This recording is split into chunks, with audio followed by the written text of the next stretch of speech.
ஹல்லேலூயா, ஹல்லேலூயா.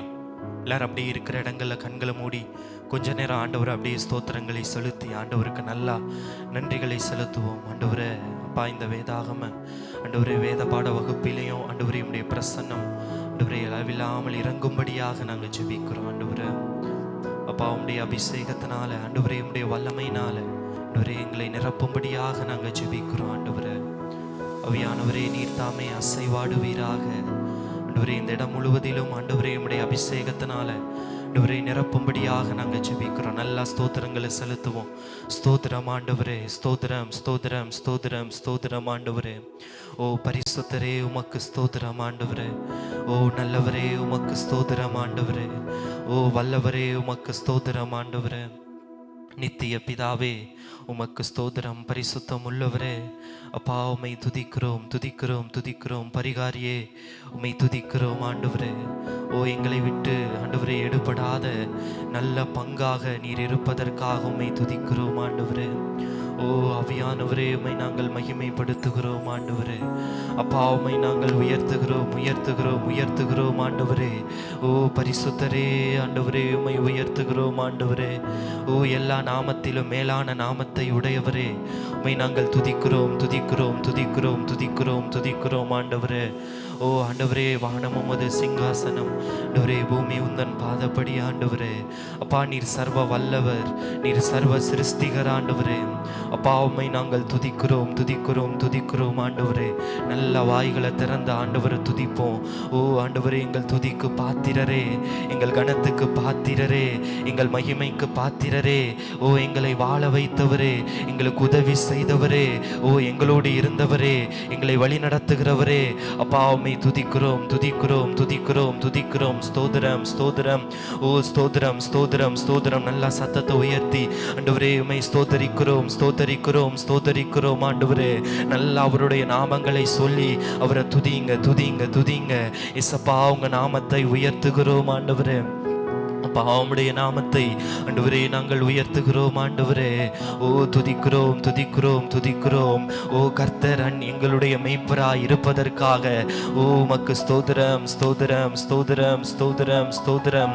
ஓ நன்மையும் கிருபையும் எங்கள் வாழ்நாள் எல்லாம் ஆண்டவரே எங்களுக்கு தொடர செய்வதற்காக ஓ உமக்கு ஸ்தோத்திரம் ஸ்தோத்திரம் ஸ்தோத்திரம் ஸ்தோத்திரம். மரண இருளின் பள்ளத்தாக்கிலே நடந்தாலும் ஓ பொல்லாப்புக்கு பயப்பட மாட்டோம். நீர் எங்களோடு கூட இருக்கிறீரே, உமக்கு ஸ்தோத்திரம் ஸ்தோத்திரம் ஸ்தோத்திரம் ஸ்தோத்திரம் ஸ்தோத்திரம் ஸ்தோத்திரம். ஓ மோசையோடு கூட இருந்தவரே, ஓ உமக்கு ஸ்தோத்திரம் ஸ்தோத்திரம் ஸ்தோத்திரம் ஸ்தோத்திரம். யோசுவாவோடு கூட இருந்தவரே, உமக்கு ஸ்தோத்திரம் ஸ்தோத்திரம் ஸ்தோத்திரம் ஸ்தோத்திரம். ஆபிரகாமோடு இருந்தவரே, உமக்கு ஸ்தோத்திரம் ஸ்தோத்திரம் ஸ்தோத்திரம் ஸ்தோத்திரம். எங்களோடு இருப்பவரே, அப்பா உமக்கு ஸ்தோத்திரம் ஸ்தோத்திரம் ஸ்தோத்திரம் ஸ்தோத்திரம் ஸ்தோத்திரம். ஓ ஆண்டவரே, உம்மை துதிக்கிறோம் துதிக்கிறோம் துதிக்கிறோம் ஆண்டவரே. ஓ எங்கள் பாதைகளை சுவைப்படுத்துகிற தேவனே, உம்மை துதிக்கிறோம் ஆண்டவரே. ஓ எங்களுக்கு உதவி செய்கிற தெய்வமே, உம்மை துதிக்கிறோம் ஆண்டவரே. அப்பா ஆண்டவரே, உம்மை நாங்கள் மகிமைப்படுத்துகிறோம். ஓ நன்றி ஆண்டவரே, நன்றி ஆண்டவரே. ஓ பரிசுத்தம் உள்ளவரே, உம்மை நாங்கள் துதிக்கிறோம் ஆண்டவரே. ஓ பரிகாரியே, உம்மை நாங்கள் துதிக்கிறோம் ஆண்டவரே. ஓ நன்றி செலுத்துகிறோம், நன்றி ஆண்டவரே. அப்பா, உமக்கு நன்றி செலுத்துகிறோம், நன்றி நன்றி நன்றி. நல்ல வாய்களை திறந்த ஆண்டவரே உம்மை துதிக்கிறோம். அப்பா, உமக்கு மகிமையை செலுத்துகிறோம். ஸ்தோத்திரம் ஸ்தோத்திரம் ஸ்தோத்திரம். ஓ உமக்கு ஸ்தோத்திரம் ஆண்டவரே. ஸ்தோத்திரம் ஸ்தோத்திரம் ஸ்தோத்திரம். நல்ல ஆண்டவரை துதிங்க துதிங்க துதிங்க. ஓ நன்றி நன்றி நன்றி நன்றி ஆண்டவரே. ஓ பரலோக தெய்வமே, உமக்கு நன்றி செலுத்துகிறோம் நன்றி செலுத்துகிறோம். இங்கே 2 பேராவது 3 பேராவது என் நாமத்தினாலே கூடியிருக்கிறார்களோ அங்கே இருப்பேன்னு சொன்ன தெய்வம். ஓ எங்கள் மத்தியில் நீர் அசைவாடுவீராக. ஓ இந்த ஆலயம் முழுவதிலும் கர்த்தர் உங்க அபிஷேகத்தினால் நிரப்புவீராக. ஓ நிரப்புவீராக. ஆண்டவருடைய இடைபடுதல், ஆண்டவருடைய பிரசன்னம் ஓ மகிமையா இந்த இடத்தை நிரப்புவதாக. கேளுங்க ஆண்டவரே, எங்கள் மத்தியில் உலாவுங்க ஆண்டவரே. அப்பா, எங்களோடு வாசம் செய்யுங்க வாசம் செய்யுங்க. ஓ ஸ்தோத்திரம் ஸ்தோத்திரம் ஸ்தோத்திரம் ஆண்டவரே. அப்பா, உமக்கு ஸ்தோத்திரம் ஆண்டவரே. அப்பா உமக்கு ஸ்தோத்திரம் ஆண்டவரே. உமக்கு ஸ்தோத்திரம் ஸ்தோத்திரம் ஸ்தோத்திரம் ஸ்தோத்திரம் ஆண்டவரே. எங்களுக்கு பலனை தருபவரே, அப்பா உமக்கு ஸ்தோத்திரம் ஆண்டவரே. எங்களுக்கு சத்துவத்தை தருபவரே, உமக்கு ஸ்தோத்திரம் ஆண்டவரே. அப்பா உமக்கு ஸ்தோத்திரம் ஸ்தோத்திரம் ஸ்தோத்திரம் ஆண்டவரே. ஓ ஸ்தோத்திரம் ஆண்டவரே. எங்கள் தலையை எண்ணெயினால் அபிஷேகம் செய்கிறவரே, உமக்கு ஸ்தோத்திரம் ஆண்டவரே. ஸ்தோத்திரம். எங்கள் பாத்திரம் நிரம்பி வழிகிறதற்காக உமக்கு ஸ்தோத்திரம் ஸ்தோத்திரம் ஸ்தோத்திரம் ஸ்தோத்திரம் ஆண்டவரே. ஸ்தோத்திரம் ஸ்தோத்திரம் ஸ்தோத்திரம் ஸ்தோத்திரம். ஆண்டவரே, எங்களை சந்தோஷத்தினால் நிரப்புகிறவரே, உமக்கு ஸ்தோத்திரம் ஸ்தோத்திரம் ஸ்தோத்திரம். எங்களோடு இருந்து எங்களை பாதுகாப்பவரே, உமக்கு ஸ்தோத்திரம் ஸ்தோத்திரம் ஸ்தோத்திரம். எங்களை தப்புவிக்கிறவரே, உமக்கு ஸ்தோத்திரம் ஸ்தோத்திரம் ஸ்தோத்திரம். ஆண்டவரே, உம்மை நாங்கள் ஆராதனை செய்கிறோம் ஆண்டவரே. உம்மை துதிக்கிறோம் துதிக்கிறோம் துதிக்கிறோம். நல்ல வாய்களை திறந்து இன்னும் சத்தமா ஆண்டவரே உம்மை துதிக்கிறோம் துதிக்கிறோம் துதிக்கிறோம். பரிசுத்தரே உம்மை துதிக்கிறோம். பரிசுத்தரே உம்மை துதிக்கிறோம் ஆண்டவரே. அப்பா உம்மை துதிக்கிறோம் ஆண்டவரே. அப்பா உம்மை துதிக்கிறோம் துதிக்கிறோம் ஆண்டவரே. பரலோக தெய்வமே, உம்மை நாங்கள் துதிக்கிறோம் ஆண்டவரே துதிக்கிறோம் ஆண்டவரே. அப்பா உம்மை நாங்கள் உயர்த்துகிறோம் ஆண்டவரே. அப்பா உயர்த்துகிறோம் ஆண்டவரே. நீர் சகலத்தையும் படைத்தவராய் இருக்கிறீரே. அப்பா நீர் சகலத்தையும் அதினதின் காலத்தில் நேர்த்தியாக செம்மையாக செய்து முடிக்கிற தெய்வமாய் இருக்கிறீரே. உமக்கு ஸ்தோத்திரம் ஸ்தோத்திரம் ஸ்தோத்திரம் ஸ்தோத்திரம். எங்களுக்கு ஊழியத்தை தந்தவரே, உமக்கு ஸ்தோத்திரம் ஆண்டவரே.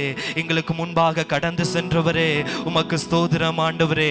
எங்களுக்கு வெற்றியை தருபவரே, உமக்கு ஸ்தோத்திரம் ஆண்டவரே. அப்பா எங்களோடு கர்த்தர் ஆண்டவரே நீர் இருந்து செய்கிற காரியம் அது பயங்கரமாய் இருப்பதற்காக உமக்கு ஸ்தோத்திரம் ஆண்டவரே. அப்பா உமக்கு ஸ்தோத்திரம் ஆண்டவரே. எங்களோடு இருந்து கர்த்தர் நீர் எங்களை வாழ வைத்து எங்களுக்கு உதவி செய்து எங்களை தப்புவித்து ஆண்டவரே சத்துருக்களுக்கு முன்பாக எங்கள் தலையை உயர்த்துகிறவரே, அப்பா உமக்கு ஸ்தோத்திரம் ஸ்தோத்திரம் ஸ்தோத்திரம்.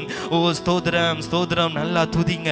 ஆண்டவர் உங்களுக்கு செய்த நன்மையை நினைச்சு, ஆண்டவர் உங்களுக்கு செய்த எல்லா உபகாரங்களையும் நினைத்து ஆண்டவரே உம்மை துதிக்கிறோம் துதிக்கிறோம் ஆண்டவரே. அப்பா உம்மை துதிக்கிறோம்.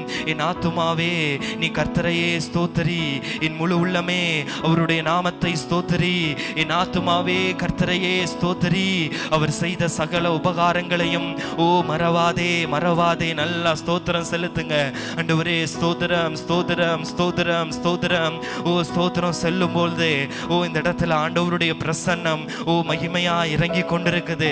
அவருடைய அளவில்லாத பிரசன்னம் உங்களை அளவில்லாமல் நிரப்பி கொண்டிருக்குது. நல்லா நல்ல வாய்களை திறந்து ஆண்டவரே ஸ்தோத்திரம் ஸ்தோத்திரம் ஸ்தோத்திரம். நல்லா சத்தமா அப்பா ஸ்தோத்திரம் ஸ்தோத்திரம் ஸ்தோத்திரம்.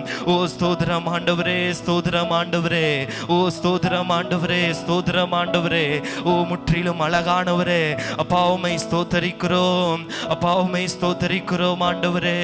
அப்பா உம்மை ஸ்தோத்தரிக்கிறோம். எங்களுக்கு வாக்கு தத்தங்களை தருபவரே, அப்பா உம்மை ஸ்தோத்தரிக்கிறோம் ஸ்தோத்திரிக்கிறோம் ஸ்தோத்தரிக்கிறோம் ஆண்டவரே. அப்பா எங்களுக்கு வாக்கு தத்தங்களை தந்து அதை சுதந்திரிக்கிற செய்கிறவரே, அப்பா உமக்கு ஸ்தோத்திரம் ஸ்தோத்திரம் ஸ்தோத்திரம் ஆண்டவரே. அப்பா உம்மை ஆண்டவரே உம்மை உயர்த்துகிறோம் ஆண்டவரே. நல்ல நல்ல நல்ல ஆண்டவரே உம்மை உயர்த்துகிறோம் ஆண்டவரே. அப்பா உம்மை உயர்த்துகிறோம் ஆண்டவரே. அப்பா உம்மை உயர்த்துகிறோம் ஆண்டவரே உயர்த்துகிறோம் ஆண்டவரே. நல்லா கரங்களை தட்டி ஆண்டவரை வரவேற்போமா. ஆண்டவரே நீர் இந்த இடத்தில் ஆண்டவரே அசைவாடி கொண்டிருக்கிறீர் ஆண்டவரே. எங்களோடு கர்த்தர் நீர் இடைப்பட போகிறீர் ஆண்டவரே. இந்த ஆலயத்தில் கர்த்தர் உம்முடைய மகிமை அளவில்லாமல் இறங்குவதற்காக ஆண்டவரே உமக்கு நன்றி செலுத்துகிறோம் ஆண்டவரே. அப்பா உமக்கு நன்றி செலுத்துகிறோம் ஆண்டவரே. நன்றி செலுத்துகிறோம் ஆண்டவரே. அப்பா மீதியான வேலை எல்லாவற்றிலும் ஆண்டவரே உம்முடைய கிருபை கூட இருந்து வழி நடத்தட்டும் ஆண்டவரே. எங்களுக்கு உதவி செய்யுங்க ஆண்டவரே. எங்களோடு கர்த்தர் நீர் இடைப்படுங்க ஆண்டவரே. நாங்கள் ஆராதிக்கிற வேலையில ஆண்டவரே செய்தி வேலையில கர்த்தர் எங்களோடு நீர் பேசுவீராக ஆண்டவரே. உடைய கரத்தில் அப்பா எங்களை தாழ்த்துகிறோம். எங்களை வெறுமையாக்கி முழுவதுமாய் அர்ப்பணிக்கிறோம் ஆண்டவரே.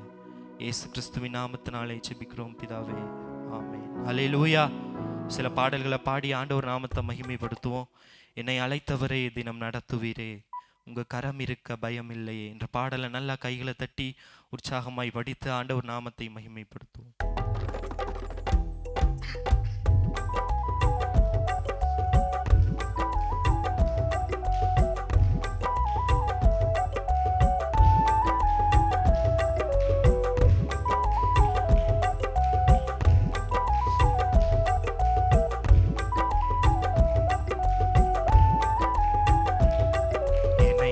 அழைத்தவரே தினம் நடத்துவீரே, உங்க கரம் இருக்க பயமில்லையே. என்னை அழைத்தவரே தினம் நடத்துவீரே, உங்க கரம் இருக்க பயமில்லையே. எந்த பாதையையும் தாண்டிடுவேன்,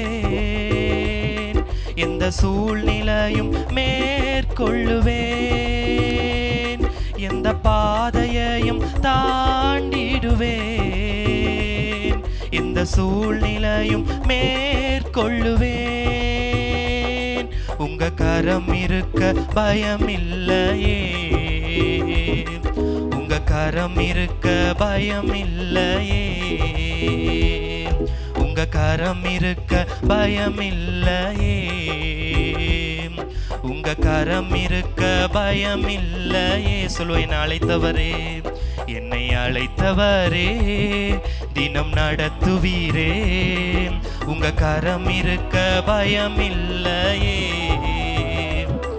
என்னை அழைத்தவரே தினம் நடத்துவீரே, உங்க கரம் இருக்க பயமில்லையே.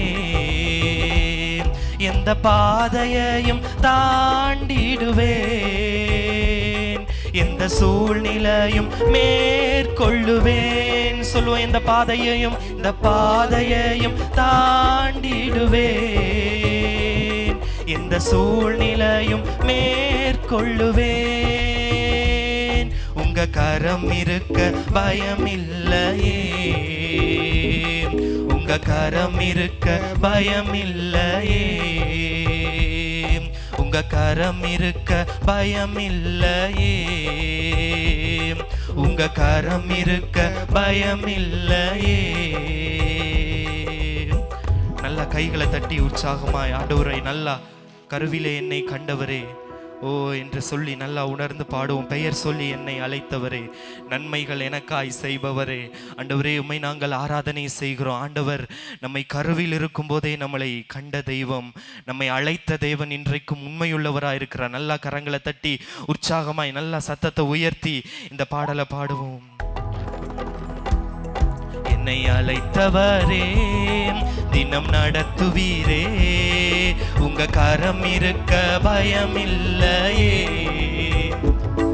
என்னை அழைத்தவரே தினம் நடத்துவீரே, உங்க கரம் இருக்க பயமில்லையே. எந்த பாதையையும் தாண்டிடுவேன், எந்த சூழ்நிலையும் மேற்கொள்ளுவேன். எந்த பாதையையும் தாண்டிடுவேன், எந்த சூழ்நிலையும் மேற்கொள்ளுவேன். உங்க கரம் இருக்க பயமில்லையே,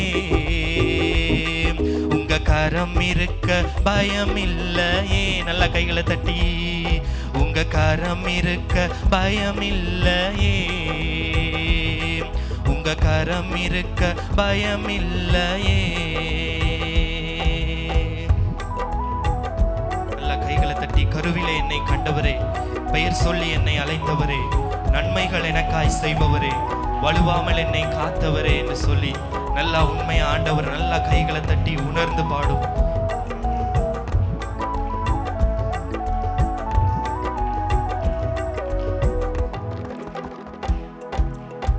கருவிலே என்னை கண்டவரே, பெயர் சொல்லி என்னை அழைத்தவரே. கருவிலே என்னை கண்டவரே, பெயர் சொல்லி என்னை அழைத்தவரே. நன்மைகள் எனக்காய் செய்பவரே, நழுவாமல் என்னை காத்தவரே. இனிமேலும் என்னை காப்பவரே, என்னை அழைத்தவரே, என்றும் நடத்துவீரே. உங்க கரம் இருக்க பயமில்லையே, என்னை அழைத்தவரே, என்றும் நடத்துவீரே. உங்க கரம் இருக்க பயமில்லையே, எந்த பாதையையும் தாண்டிடுவேன், எந்த சூழ்நிலையும் மேற்கொள்ளுவேன், எந்த பாதையையும் தாண்டிடுவேன், எந்த சூழ்நிலையும் மேற்கொள்ளுவேன். உங்க கரம் இருக்க பயம் இல்லையே, உங்க கரம் இருக்க பயம் இல்லையே, உங்க கரம் இருக்க பயம் இல்லையே, உங்க கரம் இருக்க பயம் இல்லையே. புல்லுள்ள இடங்களில் மேய்த்திடுவீர், அமர்ந்த தண்ணீரண்டை நடத்திடுவீர். புல்லுள்ள இடங்களில் மேய்த்திடுவீர், அமர்ந்த தண்ணீரண்டை நடத்திடுவீர். மரணத்தின் பள்ளத்தாக்கு சூழ்ந்திட்டாலும் வாக்கென்னும் கோலினால் பலப்படுத்தி எனக்கான நன்மையை காண செய்தீர். என்னை அழைத்தவரே என்றும் நடத்துவீரே, உங்க கரம் இருக்க பயம் இல்லையே. என்னை அழைத்தவரே என்றும் நடத்துவீரே, உங்க கரம் இருக்க பயம் இல்லையே. சொல்லு, என்னை அழைத்தவரே, என்னை அழைத்தவரே என்றும் நடத்துவீரே, உங்க கரம் இருக்க பயம் இல்லையே. எந்த பாதையையும் தாண்டிடுவேன், எந்த சூழ்நிலையும் மேற்கொள்ளுவேன், எந்த பாதையையும் தாண்டிடுவேன், எந்த சூழ்நிலையும் மேற்கொள்ளுவேன். உங்க கரம் இருக்க பயம் இல்லையே, உங்க கரம் இருக்க பயம் இல்லையே, உங்க கரம் இருக்க பயம் இல்லையே, உங்க கரம் இருக்க பயம் இல்லையே. சொல்லுவோம், கருவிலே கருவிலே என்னை கண்டவரே, பெயர் சொல்லி என்னை அழைத்தவரே. உண்மையாம் கருவிலே என்னை கண்டவரே, பெயர் சொல்லி என்னை அழைத்தவரே. நன்மைகள் எனக்காய் செய்பவரே, வழுவாமல் என்னை காத்தவரே. இனிமேலும் என்னை காப்பவரே, என்னை அழைத்தவரே என்றும் நடத்துவீரே, உங்க கரம் இருக்க பயம் இல்லையே. என்னை அழைத்தவரே என்றும் நடத்துவீரே, உங்க கரம் இருக்க பயம் இல்லையே. எந்த பாதையையும் தாண்டிடுவேன், எந்த சூழ்நிலையும் மேற்கொள்ளுவேன், எந்த பாதையையும் தாண்டிடுவேன், எந்த சூழ்நிலையும் மேற்கொள்ளுவேன். உங்க கரம் இருக்க பயம் இல்லையே, உங்க கரம் இருக்க பயம் இல்லையே, உங்க கரம் இருக்க பயம் இல்லையே, உங்க கரம் இருக்க பயம் இல்லையே. அப்படி கரங்களை தட்டி, ஆண்டவரே நீர் எங்களோடு இருப்பதனால் ஆண்டவரே நாங்கள் பயப்பட தேவையில்லை. ஆண்டவரே அப்பா, எங்களை நடத்துகிறவர் நீரா இருக்கிறீர். ஆண்டவரே அப்பா, எங்களுக்கு உதவி செய்கிறவர் நீரா இருக்கிறீர். ஆண்டவரே அப்பா, உம்முடைய நாமத்தை நாங்கள் உயர்த்துகிறோம். ஆண்டவரே மகிமையின் மேகமாக ஆண்டவரே நீர் இந்த இடத்தில் அசைவாட போவதற்காக நல்லா எல்லாரும் கண்களை மூடி ஆண்டவரை நோக்கி பார்த்து, ஆண்டவரே நீர் இந்த இடத்தில் அசைவாடும்படியாக, ஓ மகிமையின் மேகமாக ஆண்டவரே நீ இந்த இடத்தில் அசைவாடும்படியாக ஆண்டவரே நாங்க ஜெபிக்கிறோம் ஆண்டவரே. ஓ உம்முடைய மகிமையின் பிரசன்னம் ஓ அளவில்லாமல் இந்த இடத்தில் இறங்குவதற்காக ஆண்டவரே உமக்கு நன்றி செலுத்துகிறோம். ஆண்டவரே ஓ நன்றி ஆண்டவரே, ஓ நன்றி. நன்றி ஆண்டவரே. மகிமையின் மேகமாக இறங்கி வந்தீரே, ஆசரிப்பு கூடாரத்தில் இறங்கி வந்தீரே. மகிமையின் மேகமாக இறங்கி வந்தீரே, ஆசரிப்பு கூடாரத்தில் இறங்கி வந்தீரே. வாருமையா நல்லவரே, துணையாளரே, எங்கள் ஆறுதலே.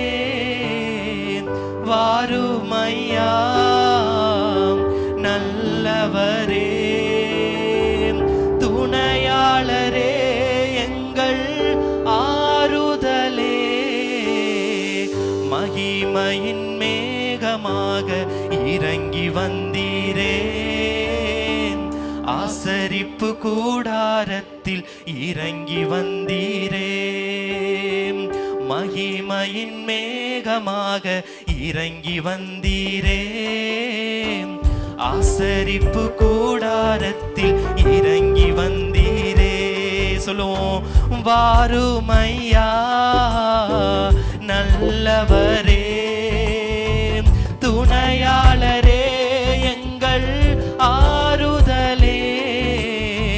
வாருமையா நல்லவரே, துணையாளரே, எங்கள் ஆறுதலே.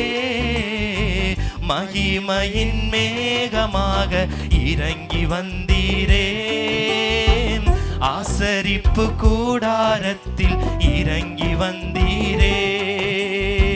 மகிமையின் மேகமாக இறங்கி வந்தீரே, ஆசரிப்பு கூடாரத்தில் இறங்கி வந்தீரே. மகா பரிசுத்த ஸ்தலத்தினில் கேருபீன்கள் மத்தியில் கிருபாசன மீதினில் இறங்கி வந்தீரே. மகா பரிசுத்த ஸ்தலத்தினில் கேருபீன்கள் மத்தியில் கிருபாசன மீதினில் இறங்கி வந்தீரே. வாருமையா நல்லவரே, துணையாளரே, எங்கள் ஆறுதலே. நல்ல கைகளை உயர்த்தி, வாருமையா நல்லவரே, துணையாளரே, எங்கள் ஆறுதலே. மகிமையின் மேகமாக இறங்கி வந்தீரே, ஆசரிப்பு கூடாரத்தில் இறங்கி வந்தீரே. மகிமையின் மேகமாக இறங்கி வந்தீரே, ஆசரிப்பு கூடாரத்தில் இறங்கி வந்தீரே. முச்செடியின் மத்தியில் சீனாய் மலை உச்சியில் கண்மலையின் வெடிப்பினில் இறங்கி வந்தீரே. முச்செடியின் மத்தியில் சீனாய் மலை உச்சியில் கண்மலையின் வெடிப்பினில் இறங்கி வந்தீரே. வாருமையா நல்லவரே, துணையாளரே, எங்கள் ஆறுதலே. வாருமையா நல்லவரே, துணையாளரே, எங்கள் ஆறுதலே. மறுபடியும் சொல்லும், வாருமையா, வாருமையா நல்லவரே, துணையாளரே, எங்கள் ஆறுதலே. உண்மையா கைகளை உயர்த்தி, வாருமையா நல்லவரே, துணையாளரே, எங்கள் ஆறுதலே. மகிமையின் மேகமாக இறங்கி வந்தீரே, ஆசரிப்பு கூடாரத்தில் இறங்கி வந்தீரே. மகிமையின் மேகமாக இறங்கி வந்தீரே. ஆசரிப்பு கூடாரத்தில் இறங்கி வந்தீரே. நல்லா கைகளை தட்டி வாருமையா நல்லவரே, துணையாளரே, எங்கள் ஆறுதலே. வாருமையா நல்லவரே, துணையாளரே, எங்கள் ஆறுதலே. வாருமையா நல்லவரே, துணையாளரே, எங்கள் ஆறுதலே. வாருமையா நல்லவரே, துணையாளரே, எங்கள் ஆறுதலே. நல்ல பிரசன்னத்தை உயர்ந்து வாருமையா நல்லவரே, துணையாளரே, எங்கள் ஆறுதலே. வாருமையா நல்லவரே, துணையாளரே, எங்கள் ஆறுதலே. நல்ல கைகளை தட்டி வாருமையா நல்லவரே, துணையாளரே, எங்கள் ஆறுதலே. வாருமையா நல்லவரே, துணையாளரே, எங்கள் ஆறுதலே. வாருமையா நல்லவரே, துணையாளரே, எங்கள் ஆறுதலே. நல்ல அபிஷேகத்துல நிறைஞ்சு ஓம் வல்லவரே, துணையாளரே, எங்கள் ஆறுதலே. சொல்லுவோம் வாருமையா நல்லவரே, துணையாளரே, எங்கள் ஆறுதலே. வாருமையா நல்லவரே, துணையாளரே, எங்கள் ஆறுதலே. நல்லா கைகளை தட்டி ஆண்டவரே, அப்பா நீர் இந்த இடத்துல அசைவாடி கொண்டிருக்கிறீர். ஆண்டவரே உம்முடைய ஆவியானவருடைய பிரசன்னம் ஆண்டவரே மகிமையா இறங்கி கொண்டிருப்பதற்காக ஆண்டவரே உமக்கு நன்றி செலுத்துகிறோம். ஆண்டவரே சாலமோனுடைய ஆலயத்தில் இறங்கின அதே மகிமை ஆண்டவரே இந்த ஆலயத்தில் இறங்கி கர்த்தர் நீர் வாசம் செய்து கொண்டிருப்பதற்காக ஆண்டவரே உமக்கு நன்றி செலுத்துகிறோம். ஆண்டவரே அப்பா உமக்கு நன்றி செலுத்துகிறோம். எங்கள் பாத்திரத்தை ஆண்டவரே நீர் நிரம்பி வழிய செய்கிறீரே. ஆண்டவரே உமக்கு நன்றி செலுத்துகிறோம். ஆண்டவரே அப்பா உமக்கு நன்றி செலுத்துகிறோம். ஆண்டவரே பரலோக பிதாவே நன்றி செலுத்துகிறோம். இந்த மாலை நேரத்திலும் உடைய சமூகத்திலே நாங்கள் ஒருமித்து கூடி வர நீர் கொடுத்த கிருபைகளுக்காக ஸ்தோத்திரம். இந்த வேதபாட வகுப்பையும் நீர் ஆசீர்வதித்தாரும். வந்திருக்கிற ஊரோடும் பேசும் ஆண்டவரே. கர்த்தருடைய ஆவியானவர் எங்கே உண்டு விடுதலை உண்டு. தேவ ஆவியானவர் சகல விதமான கிருபைகளையும் விடுதலையும் நீ தரும்படி நாங்கள் ஜெபிக்கிறோம். உம்முடைய பரிசுத்த நாம மகிமைப்படட்டும். இயேசு கிறிஸ்துவின் நாமத்தில் ஜெபிக்கிறோம் நல்ல பிதாவே, ஆமென். கர்த்தருடைய பரிசுத்த நாமத்துக்கு மகிமையுண்டாகட்டும். நாம் 2 தெசலோனிக்கேயர்ல 1ஆம் அதிகாரம் 12ஆம் வசனம் வரை நாம் தியானித்திருக்கிறோம். கொஞ்சம் அதை மறுபடியுமாக சில காரியங்களை சொல்லி நாம் இன்னைக்கு 2ஆம் அதிகாரத்துக்குள்ளே நாம் என்ன செய்ய போகிறோம், உள்ளே போகிறோம். இந்த தெசலோனிக்கே நிருபத்தை நாம் பார்க்கும் பொழுது அப்போஸ்தலனாகிய பவுல் அவர் வருகை குறித்து அவர் எழுதுவதை பார்க்கிறோம். 4ஆம் அதிகாரத்திலே அவர் இரகசிய வருகை குறித்து என்ன செய்கிறார், எழுதுகிறார்.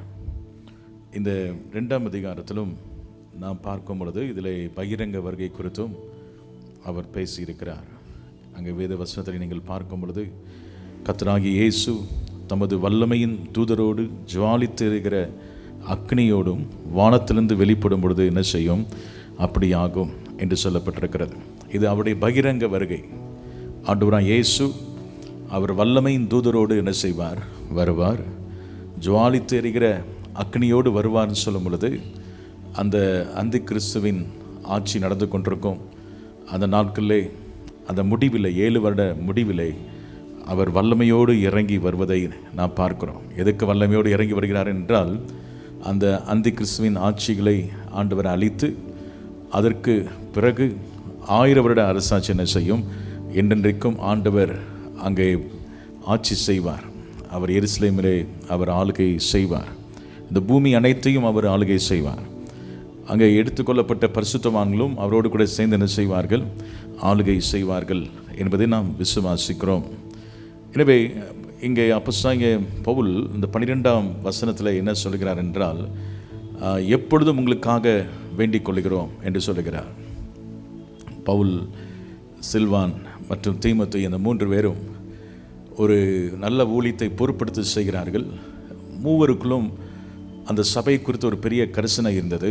அவங்க கூடி இருக்கிற நேரமெல்லாம் நான் ஜெபிக்கிறேன்னு சொல்லவில்லை, எப்பொழுதும் என்ன செய்கிறோம்? உங்களுக்காக வேண்டிக் கொள்கிறோம் என்று சொன்னால் 3 பேரும் சேர்ந்து அந்த திருச்சபைக்காக அதிகமாக என்ன செய்தார்கள்? ஜெபித்ததை நாம் பார்க்கிறோம். 2 காரியங்களுக்காக ஜெபித்தார்கள். முதலாவது, எதற்காக அவங்க ஜெபித்தார்கள் என்றால், சபையார் தேவனுடைய அழைப்புக்கு பாத்திரராக என்ன செய்ய வேண்டும்? நடந்து கொள்ள வேண்டும் என்பதற்காக ஜெபித்தார்கள். இது ரொம்ப முக்கியமான காரியம். இதை குறித்து நம்ம பார்த்தோம். மறுபடியும் உங்களுக்கு அதை நான் சொல்ல விரும்புகிறேன். 2வது, அவர்கள் ஜெபித்த காரியம், தேவ சித்தம் அவர்கள் ஒவ்வொரு வாழ்க்கையிலும் என்ன செய்ய வேண்டும்? நிறைவேற வேண்டும். நம்ம பொதுவாக ஜெபிக்கிறதுனா, சபை இன்னைக்கு ஜெபிக்கிறது என்ன ஜெபிப்பார்கள் என்றால், ஆண்டவரே அவங்க வியாதிகளை என்ன செய்யும்? சுகமாக்கும். அவளுக்கு வீடு கட்டணும்னு சொன்னாங்க, வீடு கட்டித்தாரோம். இல்லை விட்டால் அவங்களுக்கு இந்த பிரச்சனை இருக்குது, குடும்பத்தில் அதை நீக்கிடலும். அப்படி தான் ஜெபம் பண்ணுவோம். ஆனால் இந்த பவுலுடைய ஜெபத்தை நீங்கள் கவனித்து பார்த்தீர்கள் என்றால், எந்த ஒரு ஜெபமே உலக தேவைகளை குறித்து என்ன செய்யவில்லை? ஜெபிக்கவில்லை. அவர்கள் ஜெபித்த 2 குறிப்பு என்னவென்றால், ஒன்று, சபையார் தேவனுடைய அழைப்புக்கு என்ன செய்ய வேண்டும்? பாத்திரராக நடக்க வேண்டும். இதுதான் அவளுடைய ஜெப குறிப்பாக இருந்தது. இன்றைக்கு நமக்குள்ள ஏன் இந்த முக்கியமான இந்த ஜெப குறிப்பு என்று சொன்னால், நம்ம எல்லாரையும் கர்த்தர் நம்மை அழைத்திருக்கிறார். நீங்கள் எல்லாரும் அழைக்கப்பட்டவர்கள். ஆமென் சொல்லுவோம். ஹல்லேலூயா. ஏதோ உங்கள் விருப்பத்தின்படி நீங்கள் இயேசுவை ஏற்றுக்கொண்டீங்க என்று சொல்ல முடியுமா? அப்படி சொன்னால் கிடையாது. வேதம் சொல்லுகிறது, அன்றியும் அவருடைய தீர்மானத்தின்படி. நீங்கள் எப்படி அழைக்கப்பட்டீர்கள் என்றால், உங்கள் தீர்மானத்தின்படி இல்லை. யாருடைய தீர்மானம்? அவருடைய தீர்மானம். அவருடைய தீர்மானம் அங்கே ரோமர் 8:28 அதான் சொல்லப்பட்டிருக்கிற. அவருடைய தீர்மானத்தின்படி நீங்கள் என்ன செய்யப்பட்டிருக்கிறீர்கள்? அழைக்கப்பட்டிருக்கிறீங்க. உங்களை விசேஷமாக கர்த்தர் அழைத்திருக்கிறார். எங்கேயோ வாழ்ந்தோம், அறியாமல் இருந்தோம், தூரமாக இருந்தோம், தேவனுக்கு சத்துருவாக இருந்தோம். ஆனால் வேதம் சொல்லுகிறது, நான் நீதிமான்கள் அல்ல பாவிகளையே நான் அழைக்க வந்தேன், அவர்களை ரட்சிக்கும்படி அழைக்க வந்தேன் என்று கர்த்தர் சொல்கிறார். அப்போது நம்மை ஆண்டவர் கிருபையாக கர்த்தர் என்ன செய்திருக்கிறார்? அழைத்திருக்கிறார். அழைத்தவர் உண்மையுள்ளவர். ஆமென் சொல்லுவோமா? நீங்கள் அழைப்பு இல்லாமல் இங்கே வந்து என்ன செய்ய முடியாது? உட்கார முடியாது. அழைக்கப்பட்டவர்கள். எனவே இதுக்காக நாம் கர்த்தருக்கு நன்றி சொல்ல வேண்டும். ஆண்டவரே, ஃபாதர் கூட பாடியிருப்பார், எங்கோ நான் வாழ்ந்தேன், அறியாமல் அலைந்தேன், என்னை என்ன செய்தீர்? தேடி வந்தீர் ஆண்டவரே. அவர் தேடி வந்தது மாத்திரமல்ல, சகைவை அழைத்தது போல உங்களை என்ன செய்திருக்கிறார்? அழைத்திருக்கிறார். ஒரு விசேஷமான ஒரு காரியம். அந்த அழைப்பு அது சாதாரண ஒரு அழைப்பு கிடையாது. ஆண்டவர் யார்களை நீங்கள் ரோமர் எழுதின 8ஆம் அதிகாரத்தை நீங்கள் எடுத்துக்கொள்ளும் பொழுது, அழைப்பு யார் மேலாம் இருக்குதோ அவர்களை அடுத்த ப்ராசஸ்க்குள்ளே கர்த்தர் கொண்டு போகிறார். நீங்கள் வாசித்து பார்க்கும் பொழுது, தம்முடைய குமாரன் அநேக சகோதரருக்குள்ளே முதற்பெண்ணாக இருக்கும்போது தேவன் எவர்களை முன்னறிந்தாரோ அவளை தமது குமாரனுடைய சாயலுக்கு ஒப்பாக இருப்பதற்கு முன் குறித்திருக்கிறார். எவர்களை முன் குறித்தாரோ அவர்களை அழைத்தும் இருக்கிறார். உங்களை அழைச்சிருக்கிறாருன்னா உங்களை முன் குறித்திருக்கிறார். கரலை வைத்து ஆமைன்னு சொல்லுவோமா? எதற்காக முன் குறித்திருக்கிறார் என்றால், அவருடைய குமாரனுடைய சாயலுக்கு ஒப்பாக இருப்பதற்காக. அப்போ உங்கள் மேலே ஒரு அழைப்பு இருக்குதுன்னா உங்களை முன் குறித்திருக்கிறார். இது எவ்வளோ பெரிய பாக்கியம்! கர்த்தர் உங்களை முன் குறித்திருக்கிறார்ன்றது ஒரு பெரிய சந்தோஷமான ஒரு செய்தி. எத்தனை பேருக்கு அந்த நம்பிக்கை இருக்கிறது? என்னை முன் குறித்திருக்கிறார், ஆண்டவர் என்னை அழைத்திருக்கிறார். அது மாத்திரமல்ல, அந்த 30ஆம் வசனம் சொல்லுகிறது, எவர்களை அழைத்தாரோ அவர்களை என்ன செஞ்சிருக்கிறாராம்? நீதிமான்களாக மாற்றியிருக்கிறார். எவ்வளோ பெரிய பாக்கியம்! சும்மா வாங்க வாங்கன்னு சொல்லி கூப்பிட்றதில்ல. அவர்களை பாவியாக இருந்தால் நம்ம எப்படி மாற்றிட்டாராம்? நீதிமானாக அவர் மாற்றுகிறார். நீதிமான்களாக இருக்கிறவர்களை எவர்களை நீதிமான்களாக்கினாரோ அவர்களை என்ன செய்தாராம்? மகிமைப்படுத்தியும் இருக்கிறார். ஆமைன்னு சொல்லுவோமா? அப்போது இந்த ப்ராசஸ்க்குள்ளே நம்ம போகிறோம். நம்ம அழைத்தவர் கொஞ்சம் நம்மளை முன்குறித்து நம்மளை அழைத்து நம்மை நீதிமானாய் மாற்றி அதன் பிறகு என்ன செய்கிறார்? அவர் என்ன செய்கிறார்? மகிமைப்படுத்துகிறார் என்று சொல்லப்பட்டிருக்கிறது. இந்த அழைப்பு ரொம்ப முக்கியமானது. நம்ம வாழ்க்கையிலே கர்த்தர் இந்த அழைப்பை குறித்து நீங்கள் நிர்விசாரமாக இருக்கக்கூடாது, அஜாக்கிரதையாக இருக்கக்கூடாது. எபேசியர் 4:1 சொல்லப்பட்டிருக்கிறது. நீங்கள் வாசிக்கும் பொழுது வாசிங்கள். எபேசியர் 4ஆம் அதிகாரம். நிமித்தம் கர்த்தர் நிமித்தம் கட்டுண்டவனாகிய நான் உங்களுக்கு சொல்லுகிற புத்தி என்னவெனில், நீங்கள் அழைக்கப்பட்ட அழைப்புக்கு பாத்திரவான்களாய் நடந்து. இங்கே சொல்லப்பட்ட வார்த்தை கவனிங்கள். அழைக்கப்பட்ட அழைப்புக்கு நீங்கள் எப்படி நடக்கணுமா? பாத்திரவான்களா நடக்கணும். பாத்திரவான்களா. அழைச்சிட்டாருன்னு சொல்லி நம்ம எப்படி என்ன செய்யக்கூடாது? வாழக்கூடாது. ஒரு கல்யாண வீட்டுக்கு விருந்துக்கு எல்லாத்தையும் அழைக்கும் பொழுது எல்லாரும் சாக்கு போக்கு சொல்லுவாங்க. ஒருத்தன் வயலுக்கு போகிறேன்னு சொல்லுவான், ஒருத்தன் அவன் எனக்கு வேலை இருக்குன்னு சொல்லிட்டு இப்படி ஒவ்வொருத்தரும் சாக்கு போக்கு சொல்லுவான். அப்பொழுது அந்த எஜமான் சொல்லுவார், வர்ற வர்லி சந்தையில் எல்லாரும் என்ன செய்யுங்க? அழைத்து கொண்டு வா. முதல்ல சாக்கு போக்கு சொன்னதெல்லாம் யாருன்னா இஸ்ரவேல் ஜனங்கள். அவர்கள் எல்லாம் சாக்கு போக்கு சொன்னாங்க. இப்போ பிரஜாதிகளுக்கு கர்த்தர் ஒரு பெரிய வாய்ப்பை கொடுத்துருக்கிறார். என்ன வாய்ப்பு? நம்ம எல்லாரும் கிருபையினாலே விசுவாசத்தை கொண்டு என்ன செய்திருக்கிறோம்? ரட்சிக்கப்பட்டிருக்கிறோம். எல்லாரையும் கிருபையினால் அழைக்கிறார், வாங்க வாங்க எல்லாரும் வரலாம். ஆனால் அந்த கல்யாண வீட்டுக்குள்ளே எல்லாரும் உள்ளே போன பொழுது அங்கே அழைச்சிட்டாங்க அப்படின்னு சொல்லி இஷ்டத்துக்கு போய் நம்ம அங்கே உட்கார முடியாது. அதுக்கு பாத்திரவான்களா என்ன செய்யணும்? இருக்கணும். அந்த கல்யாண வஸ்திரம் இருக்குதான்னு சொல்லி என்ன செய்கிறாரு? பார்க்கும் பொழுது ஒருவனுக்கு என்ன கிடையாது? கல்யாண வஸ்திரம் இல்லைன்னு சொன்ன உடனேயும், சிநேகிதனே உனக்கு அந்த வஸ்திரம் எங்கே அப்படின்னு சொல்லும் பொழுது அவனை பிடிச்சி என்ன பண்ணாங்க? புறம்பான இருளிலே தூக்கி போட்டாங்க. அப்போது அழைக்கப்பட்ட அழைப்புக்கு நம்ம அழைச்சிட்டார் என்பதற்காக இஷ்டப்படி நம்ம என்ன செய்யக்கூடாது? இருக்கக்கூடாது. அது அழைக்கப்பட்ட அழைப்புக்கு நாம் என்ன செய்யணுமா?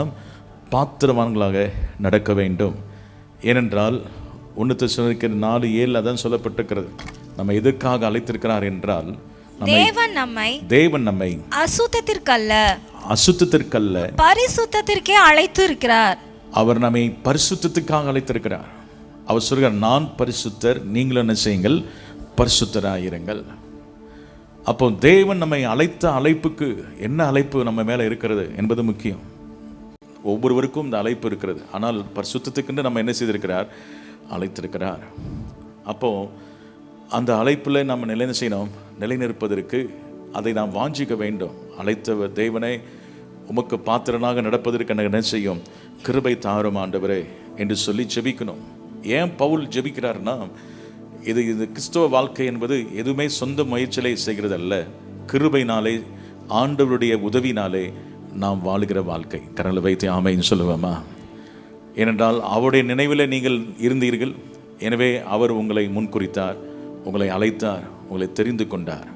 இது கர்த்தருடைய பெரிதான கிருபை. இதுக்காக நீங்கள் ஏதாவது செஞ்சீங்களா? நீங்கள் ரொம்ப நல்லவர்கள் என்பதனால் அழைச்சாரா? இல்லாவிட்டால் நீங்கள் ரொம்ப வல்லவர்கள் என்பதை அழைச்சாரா? இல்லாட்டினா நீங்கள் ரொம்ப இறக்க கொண்டு அந்த சகோதரிக்கு அதனால் அழைச்சாரா? கிடையாது. இருக்கிறதுலே கழுசடை நம்ம தான் ஒஸ்ட்டு. ஆனால் ஆண்டவர் நம்ம என்ன செய்தார்? அழைத்தார்.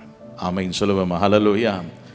எனவே தான் அப்போஸ்தலனாகிய பவுல் கொரிந்தியர் நிருபத்தை எழுதும்போது சொல்லுகிறார், நம்ம அழைக்கப்பட்ட இந்த அழைப்பை பாருங்கள்.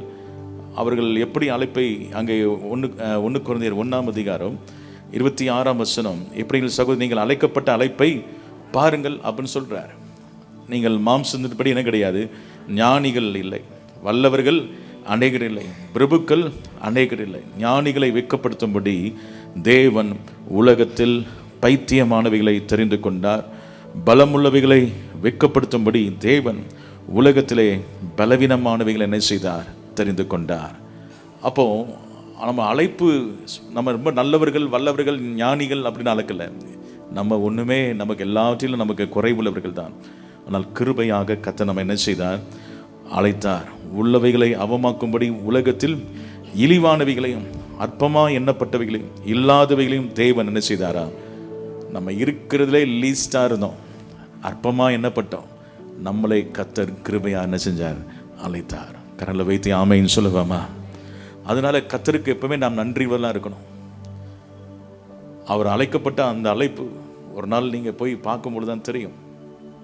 எனவேதான் அப்போஸ்தலனாகிய பவுல் பிலிப்பியர் 3ஆம் அதிகாரத்தில் அவர் எழுதும்போது அவர் சொல்லுகிறார், பின்னானவைகளை நான் என்ன செய்கிறேன்? மறந்து முன்னானவைகளை நாடுகிறேன். 14ஆம் வசனம், கிறிஸ்து இயேசுவுக்குள் தேவன் அழைத்த பரம அழைப்பு. இந்த அழைப்பு சாதாரண அழைப்பு அல்ல. என்ன? எப்படிப்பட்ட அழைப்பு? பரம அழைப்பின் பந்தய பொருளுக்காக லக்கை நோக்கி ஓடுகிறேன். அந்த பரம அழைப்பு, இது எட்டர்னல் பரம அழைப்புனா அங்கே சொல்லப்பட்டிருக்கிறது. இந்த அழைப்பு எப்படிப்பட்ட அழைப்பு என்றால், இதுக்கு எட்டர்னல் ரிவார்டு, நித்தியமான ஒரு வெகுமதி அது என்ன செய்யப்படுகிறது, கொடுக்கப்படுகிறது. எனவேதான் பவுல் சொல்லுகிறார், நான் பின்னானவைகளை மறந்து என்ன செய்கிறேன், முன்னானவைகள் நானே, அதை நான் அடையும்படியாக நான் என்ன செய்கிறேன், போகிறேன் என்று அப்போஸ்தலனாகிய பவுல் சொல்லுகிறார். அப்போ இந்த பரம அழைப்புக்கு கர்த்தர் உங்களை என்ன செய்திருக்கிறார், பங்குள்ளவர்களாக மாற்றியிருக்கிறார். அந்த பந்தய பொருளுக்காக லக்கை நோக்கி நான் என்ன செய்கிறேன், தொடர்கிறேன். இன்னைக்கு அந்த அழைத்த அழைப்பில் நீங்கள் நிலைத்திருக்க கர்த்தர் உங்களுக்கு என்ன செய்வாராக, கிருபை தருவாராக. அதுக்கு பாத்திரவான்களாக நீங்கள் என்ன செய்யணும், நடப்பதற்கு ஆண்டவருடைய கிருபை கேட்கணும். ஆண்டவரே, உம்முடைய ராஜ்யத்தில் நான் வரணும் பொழுது நான் ஒரு அசுத்தனாக இருக்கக்கூடாது. ஏனென்றால் வேதம் சொல்லுகிற தீட்டுள்ளதும் அருவருப்பும் ஒன்றும் அதில் என்ன செய்ய முடியாது, பிரவேசிக்க முடியாது. அப்பொழுது அதில் வருவதற்கு வேண்டிய கிருபைகளை எனக்கு என்ன செய்யும், தாரும். என்னை பரிசுத்தப்படுத்தும் ஆண்டவரே என்று சொல்லி நம்ம இதுக்காக ஒருவர் ஜெபம் பண்ண வேண்டும். சபையின் பரிசுத்தத்துக்காக ஜெபிக்கணும். கேன்சல் லீடர்ஸ், மற்ற எல்லா லீடர்ஸும் ஜெபிக்கணும். ஆண்டவரே, எங்கள் ஒரு குழுவில் இருக்கிற எல்லாருமே பரிசுத்தம் உள்ளவர்களாக என்ன செய்யணும், இருக்க வேண்டும் ஆண்டவரே. ஏன்னா பவுல் அதான் ஜெபம் பண்ணுறார். இந்த தெசலோனிக்கே சபைக்கு ஜெபம் பண்ணும் பொழுது அவங்க அழைக்கப்பட்ட அழைப்புக்கு என்ன செய்யணும், பாத்திரராக நடக்கணும்னு சொல்லி ஜெபம் பண்ணணும். அப்படின்னா என்ன, பரிசுத்தமாக அவங்க என்ன செய்யணும், நடக்க வேண்டும் என்று சொல்லி ஜெபிக்கிறார். இந்த எட்டர்னல் ரிவார்டு அப்படின்னா பாருங்கள், பரம அழைப்பு பந்தய பொருள். அந்த பந்தய பொருள் என்னவென்றால், அது கர்த்தர் என்னென்ன பந்தய பொருள் வச்சிருக்கிறார் உங்களுக்கு தெரியும். சொல்லுங்கள், என்ன பந்தய பொருள் வச்சிருக்கிறார் உங்களுக்கு? நித்திய ஜீவனை வைத்திருக்கிறார். ஆமென், ஹல்லேலூயா. ஆண்டவர் நித்திய ஜீவனை நமக்கு தருகிறேன்னு சொல்லியிருக்கிறார். ரோமர் 6:23 சொல்லப்பட்டிருக்க வாசிங்கள். ரோமர் 6:23 வாசிங்கள். பாவத்தின் சம்பளம் மரணம், பாவத்தின் சம்பளம் மரணம், தேவனுடைய கிருபை வரமோ, தேவனுடைய கிருபை வரமோ, நம்முடைய கர்த்தராகிய இயேசு கிறிஸ்துவினால் உண்டான நித்திய ஜீவன். நம்முடைய கர்த்தராகிய இயேசு கிறிஸ்துவினால் உண்டான நித்திய ஜீவன். நித்திய ஜீவனை அவர் நமக்கு வெகுமதியாக நெசுகிறார், தருகிறார். அந்த இலக்கை நோக்கி நாம் போக வேண்டும். இந்த உலகத்தில் இருக்கிற காரியத்துக்காக எண்ணத்தை உண்போம், எண்ணத்தை புசுவோம், ஜீவனத்துக்காக, சரீரத்துக்காக நாம் என்ன செய்யக்கூடாது, கவலைப்படாதபடி பின்னானவைகளை மறைந்து இலக்கை நோக்கி என்ன கஷ்டங்கள் வந்தாலும் சரி, எவ்வளோ பாடுகள் வந்தாலும் சரி, அந்த நித்திய ஜீவனை நான் இழந்துடக்கூடாது. ஆண்டவரே, அதிலே நான் பெற்றுக்கொள்வதற்காக நான் பின்னானவைகளை மறந்து நான் என்ன செய்கிறேன், இலக்கை நோக்கி நான் ஓடுகிறேன் சொல்கிறார். அப்போது அடுத்ததாக நீங்கள் பார்க்கும் பொழுது அங்கே வெளிப்படுத்த 2:10 நீங்கள் எடுத்து வாசிக்கும் பொழுது இங்கே ஆண்டவர் எட்டர்னல் ரிவார்டு நமக்கு கொடுக்கப்படுகிறது. வாசிங்கள். நீ படப்போகிற பாடுகளை குறித்து எவ்வளவும் பயப்படாதே, இதோ நீங்கள் சோதிக்கப்படும் பொருட்டாக பிசாசானவன் உங்களில் சிலரை காவலில் போடுவான். 10 நாள் உபத்திரப்படுவீர்கள். ஆகிலும் நீ மரண பரியந்தம் உண்மையாயிரு, அப்பொழுது ஜீவ கிரீடத்தை உனக்கு தருவேன். இங்கே சொல்லப்பட்ட காரியம் கவனிங்கள். இந்த உலகத்தில் நமக்கு என்ன உண்டு, உபத்திரவங்கள் உண்டு, பாடுகள் உண்டு. நீ படப்போகிற பாடுகளை குறித்து எவ்வளவு வேணும் என்ன செய்யாத, பயப்படாத. ஆனால் ஏன் ஆண்டு சொல்றாருன்னா, உனக்கு ஆண்டவர் நீ மரண பரியந்தம் என்ன செய்ய, உண்மையாயிரு, அப்பொழுது ஜீவ கிரீடத்தை உனக்கு நான் என்ன செய்வேன். இதெல்லாம் நமக்கு எட்டர்னல் ரிவார்டு, நித்தியமான வெகுமதியை கர்த்தர் நமக்கு வைத்திருக்கிறபடினால் தேவனுடைய பிள்ளைகள் அழைத்த அழைப்பிலே நிலை கொண்டு அதை நோக்கி இலக்கை நோக்கி நாம் என்ன செய்ய வேண்டும், ஓடுவதற்கு கர்த்தர் நமக்கு கிருபை தருவாராக. ஏனென்றால் உங்களுக்கு என்ன இருக்கிறது, நித்திய ஜீவன் இருக்கிறது. ஜீவ கிரீடத்தை கர்த்தர் உங்களுக்கு என்ன செய்திருக்கிறார். அந்த மகிமை கிரீடம், உலகத்தில் இருக்கிற கிரீடம் ஆளுகையை காட்டுகிறது, அது அழிந்து போகும். ஆனால் அது நித்தியமாக தேவனோடு இயேசுவோடு நாம் என்ன செய்ய போகிறோம், ஆளுகை செய்ய போகிறோம். அப்படிப்பட்ட ஒரு கிருபைகளை கர்த்தர் நமக்கு வைத்திருக்கிறார். அது மாத்திரமல்ல, அங்கே எட்டர்னல் ரிவார்டுன்னு சொல்லும் பொழுது மத்தேயு 6:20 அடுத்து வாசிங்கள். மத்தேயு 6:20 வாசிங்கள். பரலோகத்திலே உங்களுக்கு பொக்கிஷங்களை சேர்த்து வையுங்கள், அங்கே பூச்சியாவது துருவாவது கெடுக்கிறதும் இல்லை, அங்கே திருடர் கண்ணமிட்டு திருடுகிறதும் இல்லை. பாருங்கள், நமக்கு பொக்கிஷங்களை கர்த்தர் வைத்திருக்கிறார். ஆமென் சொல்லுவோமா? உங்களுக்கு எங்க பொக்கிஷம் இருக்குது? பரலோகத்தில் பொக்கிஷங்களை சேர்த்து வைக்கணும். பரலோகத்தில் பொக்கிஷம் சேரனா நம்ம என்ன பண்ணணும், எங்கள் ஆத்துமாக்களை என்ன செய்யணும், அதை நம்ம அழிவுள்ள பொருள்னால அழியாத ஆத்துமாக்களை என்ன செய்யணும், சம்பாதிக்கணும். நம்ம இந்த காரியங்கள்லாம் செய்யும் பொழுது பரலோகத்தில் உங்களுக்கு என்ன உண்டு? பொக்கிஷங்களை கர்த்தர் சேர்த்து வைத்திருக்கிறார். அப்போ இந்த உலகத்தில் எப்படிலாம் பொக்கிஷம் சேர்க்கறதுக்கு வழின்னு பாருங்கள். அந்த இலக்கை நோக்கி என்ன செய்யுங்கள், அந்த அழைக்கப்பட்ட அழைப்புக்கு நேராக ஓடுவதற்கு கர்த்தர் நமக்கு என்ன செய்வாராக? கிருபை தருவாராக. மத்தேயு 25:21 வாசிங்கள். மத்தேயு 25:21. அவனுடைய எஜமான் அவனை நோக்கி, நல்லது, உத்தமமும் உண்மையும் உள்ள ஊழியக்காரனே, கொஞ்சத்திலே உண்மையாயிருந்தாய், அநேகத்தின் மேல் உன்னை அதிகாரியாக வைப்பேன், உன் எஜமானுடைய சந்தோஷத்திற்குள் பிரவேசி என்றான். தேவனுடைய அந்த பாராட்டு, அவர் உங்களை என்ன செய்ய அப்ரிஷியேட் பண்ணுறார். நல்ல உண்மையும் உத்தமும் உள்ள ஊழியக்காரனை சொல்லி உங்களை பாராட்டுகிறார். இது ஒரு பெரிய ஒரு வெகுமதி. மனுஷரால் புகழப்படுவதை காட்டிலும் நீங்கள் யாரால் புகழப்படணும்? கர்த்தரால் புகழப்படணும். அப்போ நீங்கள் அந்த அழைக்கப்பட்ட அழைப்புக்கு பாத்திரவான நடக்கணும்னா இதெல்லாம் உங்கள் மைண்டில் இருக்கணும். எப்படின்னா, நான் மனுஷர் என்னை என்ன சொன்னாலும் எனக்கு பிரச்சனை இல்லை, என்னை கர்த்தர் என்ன சொல்கிறார் அதான் முக்கியம். ஆண்டவர் உங்களை பார்த்து நல்லது, உண்மையும் உத்தமும் உள்ள ஊழியக்காரனே என்று சொல்லும்படியான அவர் தேவன் உங்களை எப்படி பாராட்டுகிறார் என்பதுதான் முக்கியம். மனுஷன் நாள் வருகிற மகிமை, தற்புகழ்ச்சியை விரும்புறது, இதெல்லாம் செய்யக்கூடாது. மனுஷனுடைய புகழ்ச்சியை விரும்பி நம்ம ஓடினோம்னா சில சொல்லுவாங்க, ஏன் சிஸ்டர் இந்த ஊழியம் செய்யலைன்னா ஒரு அப்ரிஷியேட் யாரும் பண்ணல, நீங்கள் கூட எங்களை என்ன பண்ணல, அப்ரிஷியேட் பண்ணல. மனுஷர் அப்ரிஷியேட் பண்ணுறதுக்காக இல்லை, ஒரு நாள் அவனவனுடைய கிரிகளுக்கு ஏற்ற பலன் அவரோடு கூட என்ன செய்கிறது? வருகிறது. அப்போது நீங்கள் இந்த பூமியில் நீங்கள் பண்ண காரியங்கள், தியாகம் பண்ண காரியங்கள், ஆண்டு சொல்றாரு, அந்தரங்கத்தில் பார்க்கிறவன் பிதான செய்வார், வெளிரங்கமாய் பதிலளிப்பார். அந்தரங்கத்தில் நீங்கள் சிலருக்காக பண்ண ஜெபம், நீங்கள் செய்த ஊழியம், நீங்கள் உபவாசம் இருந்த காரியங்கள், நீங்கள் எதெல்லாம் அந்தரங்கத்தில் செஞ்சீங்களோ அதெல்லாம் கர்த்தருடைய கண்கள் என்ன செய்கிறது? பார்த்து இந்த ஆண்டு கர்த்தர் உங்களுக்கு வெளிரங்கமாக என்ன செய்வார்? பதிலளிப்பார். அப்போ இந்த நாட்கள் அதிகமாக நம்ம ஜெபிக்கணும். பாராட்டுறதுக்காக ஊழியம் செய்யக்கூடாது, போட்டிக்காக ஊழியம் செய்யக்கூடாது. அவர் சொல்லியிருக்கிறார், நீங்கள் புறப்பட்டு போய் சகல ஜாதிகள் என்ன செய்யுங்கள்? சீஷராக்குங்கள். அவருடைய வார்த்தைக்கு கீழ்ப்படிந்து நீங்கள் அவரோடு கூட நீங்கள் பாடுபட்டால் அவரோடு கூட என்ன செய்வீர்கள்? ஆளுகை என்ன செய்வீங்க? அப்போ 2 தீமோத்தேயு 2:12 வாசிங்கள். 2 தீமோத்தேயு 2:12.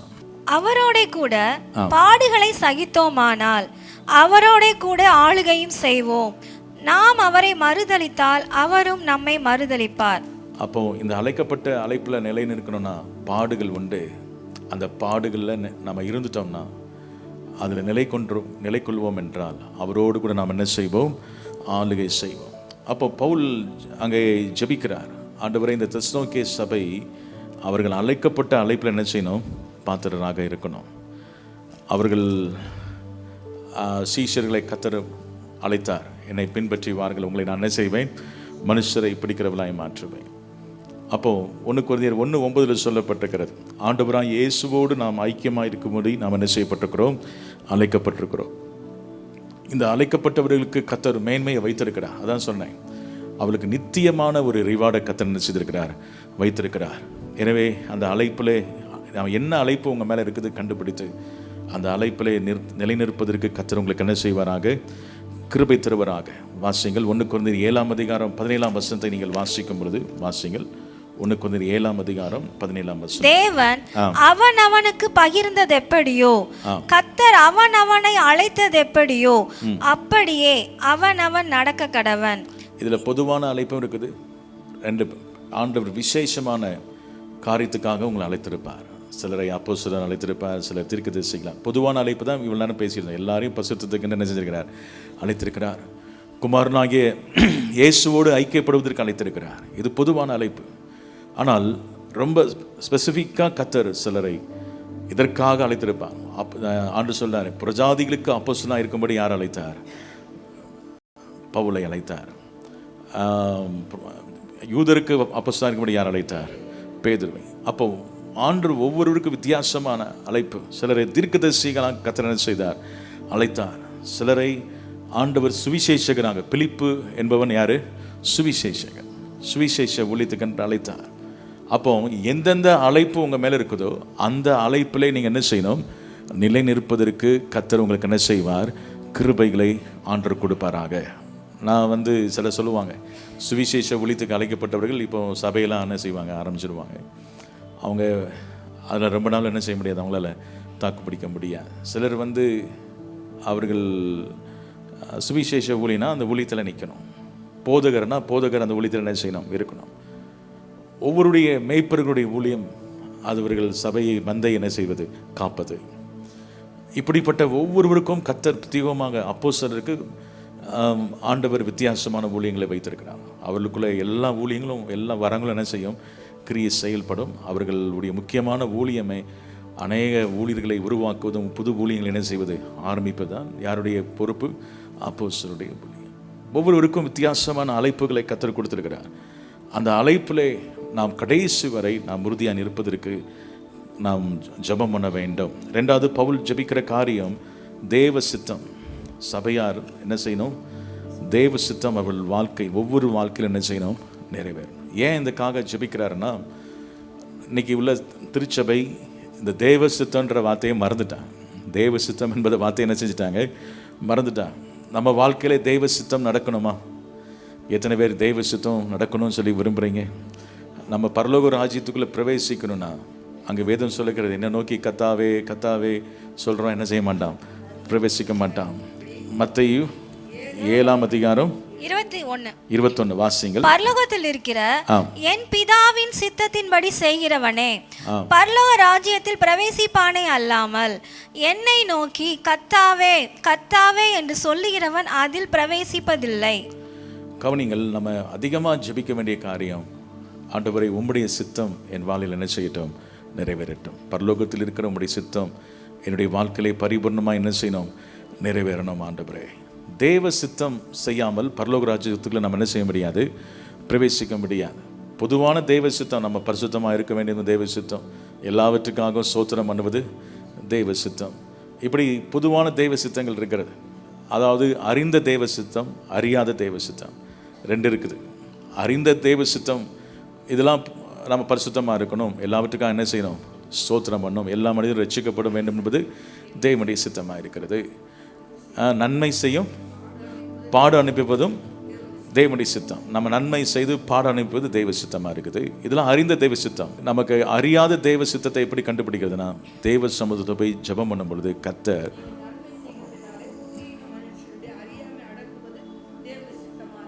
அதான், நீங்கள் நன்மை செய்து புத்தியுடைய மனுஷனுடைய அறியாமை அடக்குவது தேவனுடைய சித்தம். அப்போ இந்த அறிந்த தெய்வ சித்தங்களை செய்யும் பொழுது நீங்கள் அறியாத தெய்வ சித்தத்தையும் உங்களால் என்ன செய்ய முடியும், செய்ய முடியும். ஆண்டவர் உங்கள் வாழ்க்கையிலே தெய்வ சித்தத்தின்படியே உங்களை என்ன செய்வார், வழி நடத்துவார். தெய்வ சித்தம் செய்தால் என்ன பெனிஃபிட் அப்படின்னா, உங்களுக்கு பரலோகம் 100% உதவியாக இருக்கும். கரண்டில் வைத்து ஆமைன்னு சொல்லுவேம்மா.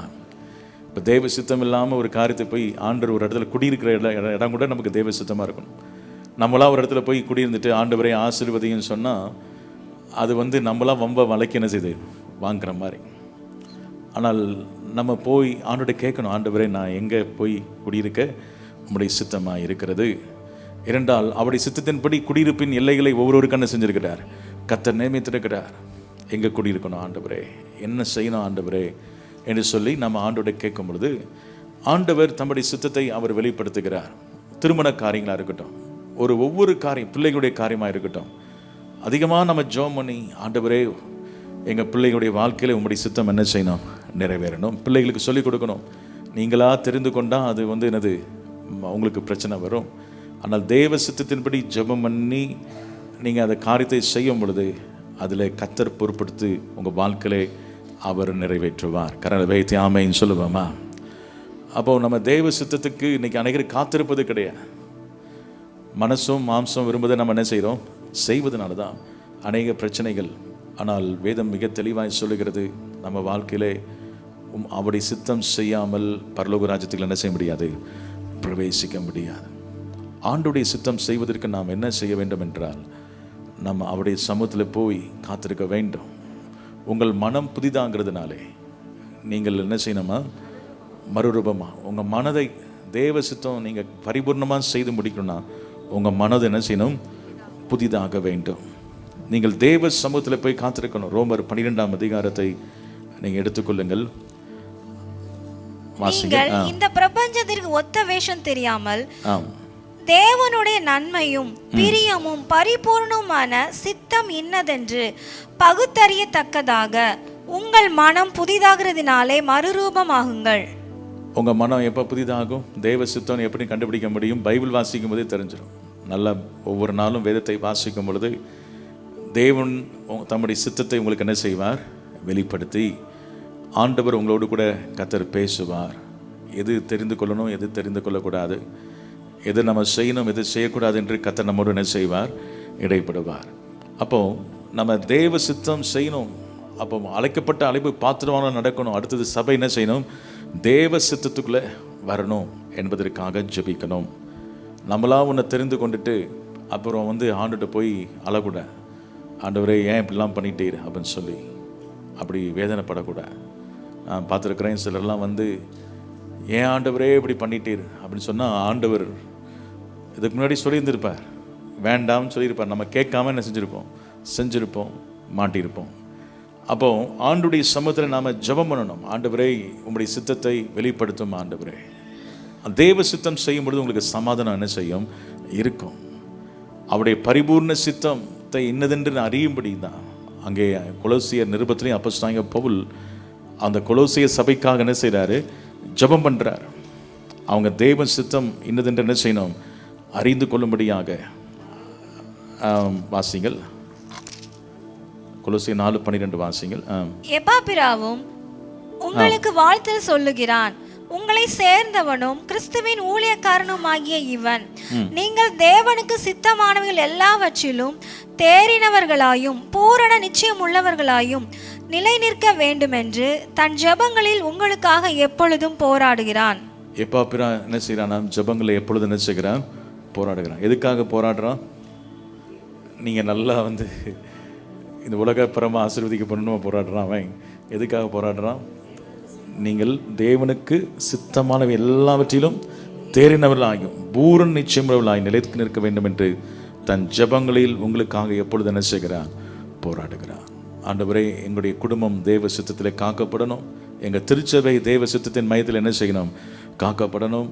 ஒவ்வொரு காரியத்தையும் நாங்கள் தேவ சித்தம் இல்லாமல் எதுவும் என்ன செய்யக்கூடாது என்று நாம் ஜெபிக்கும் பொழுது கர்த்தர் தம்முடைய சித்தத்தை நம்முடைய வாழ்க்கையில் என்ன செய்வார்? வெளிப்படுத்துவார். கரங்களை வைத்து ஆமைன்னு சொல்லுவோமா? அப்போ இந்த 2 காரியங்களுக்காக அவர் ஜெபித்ததை பார்க்கிறோம். எனவே இப்பொழுது நாம் 2 தெசலோனிக்கர் 2ஆம் அதிகாரம் 1ஆம் வசனம் 2ஆம் வசனத்தை நாம் வாசிப்போம். அன்றியும் சகோதரரே, நம்முடைய கர்த்தராகிய இயேசு கிறிஸ்துவின் வருகையையும் நாம் அவரிடத்திலே சேர்க்கப்படுவதையும் குறித்து நாங்கள் உங்களை வேண்டிக் கொள்கிறது என்னவென்றால், ஒரு ஆவியினாலாவது வார்த்தையினாலாவது எங்களிடத்தில் இருந்து வந்ததாய் தோன்றுகிற ஒரு நிருபத்தினாலாவது கிறிஸ்துவினுடைய நாள் சமீபமாக இருக்கிறதாக சொல்லப்பட்டால் உடனே சஞ்சலப்படாமலும் கலங்காமலும் இருங்கள். கவனிங்கள், அந்த நாட்களே நிறைய துருபதேசங்களை பேசுகிற அநேகர் இருந்தார்கள்.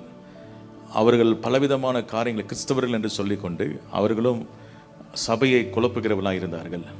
இப்படிப்பட்ட சூழ்நிலையிலே பவுல் மிகவும் தெளிவாக அவர் அந்த மந்தைக்கு அவர் எச்சரிப்பு கொடுக்கிறார். நீங்கள் என் அன்றியும் சகோதரே, நம்முடைய கர்த்தராகிய இயேசு கிறிஸ்துவின் வருகையும் நாம் அவரிடத்தில் சேர்க்கப்படுவதையும் குறித்து நாங்கள் உங்களை வேண்டிக் சொல்லுகிறது என்னவென்றால், ஒரு ஆவியினாலாவது வார்த்தையினாலாவது எங்களிடத்து வந்ததாய் தோன்றுகிற ஒரு நிருபத்தினாலாவது கிறிஸ்துவின் நாள் சமீபமாக இருக்கிறது சொல்லப்பட்டால் உடனே சஞ்சலப்படாமலும் கலங்காமலும் இருங்கள் என்று சொல்லுகிறார். முதலாவது வஞ்சிக்கப்படாதீர்கள். மொத்தம் இதில் ஒரு 8 தலைப்புகள் இருக்கிறது இந்த 2ஆம் அதிகாரத்தில். அதில் இன்றைக்கி ஒன்று தான் நம்ம என்ன செய்ய முடியும், பார்க்க முடியும். அதில் முதலாவது அவர் சொல்லுகிறார், சபைக்கு வஞ்சிக்கப்படாதீர்கள். முதலாவது என்ன செய்யாதீர்கள்? வஞ்சிக்கப்படாதீர்கள். இந்த வஞ்சித்தல் கடைசி காலத்தில் ஒரு அடையாளம். அது ஒரு ஆவியினால் வரலாம், இல்லாவிட்டால் யாருடைய வார்த்தையினால் வரலாம், நிருபங்களால் என்ன செய்யலாம், வரலாம்.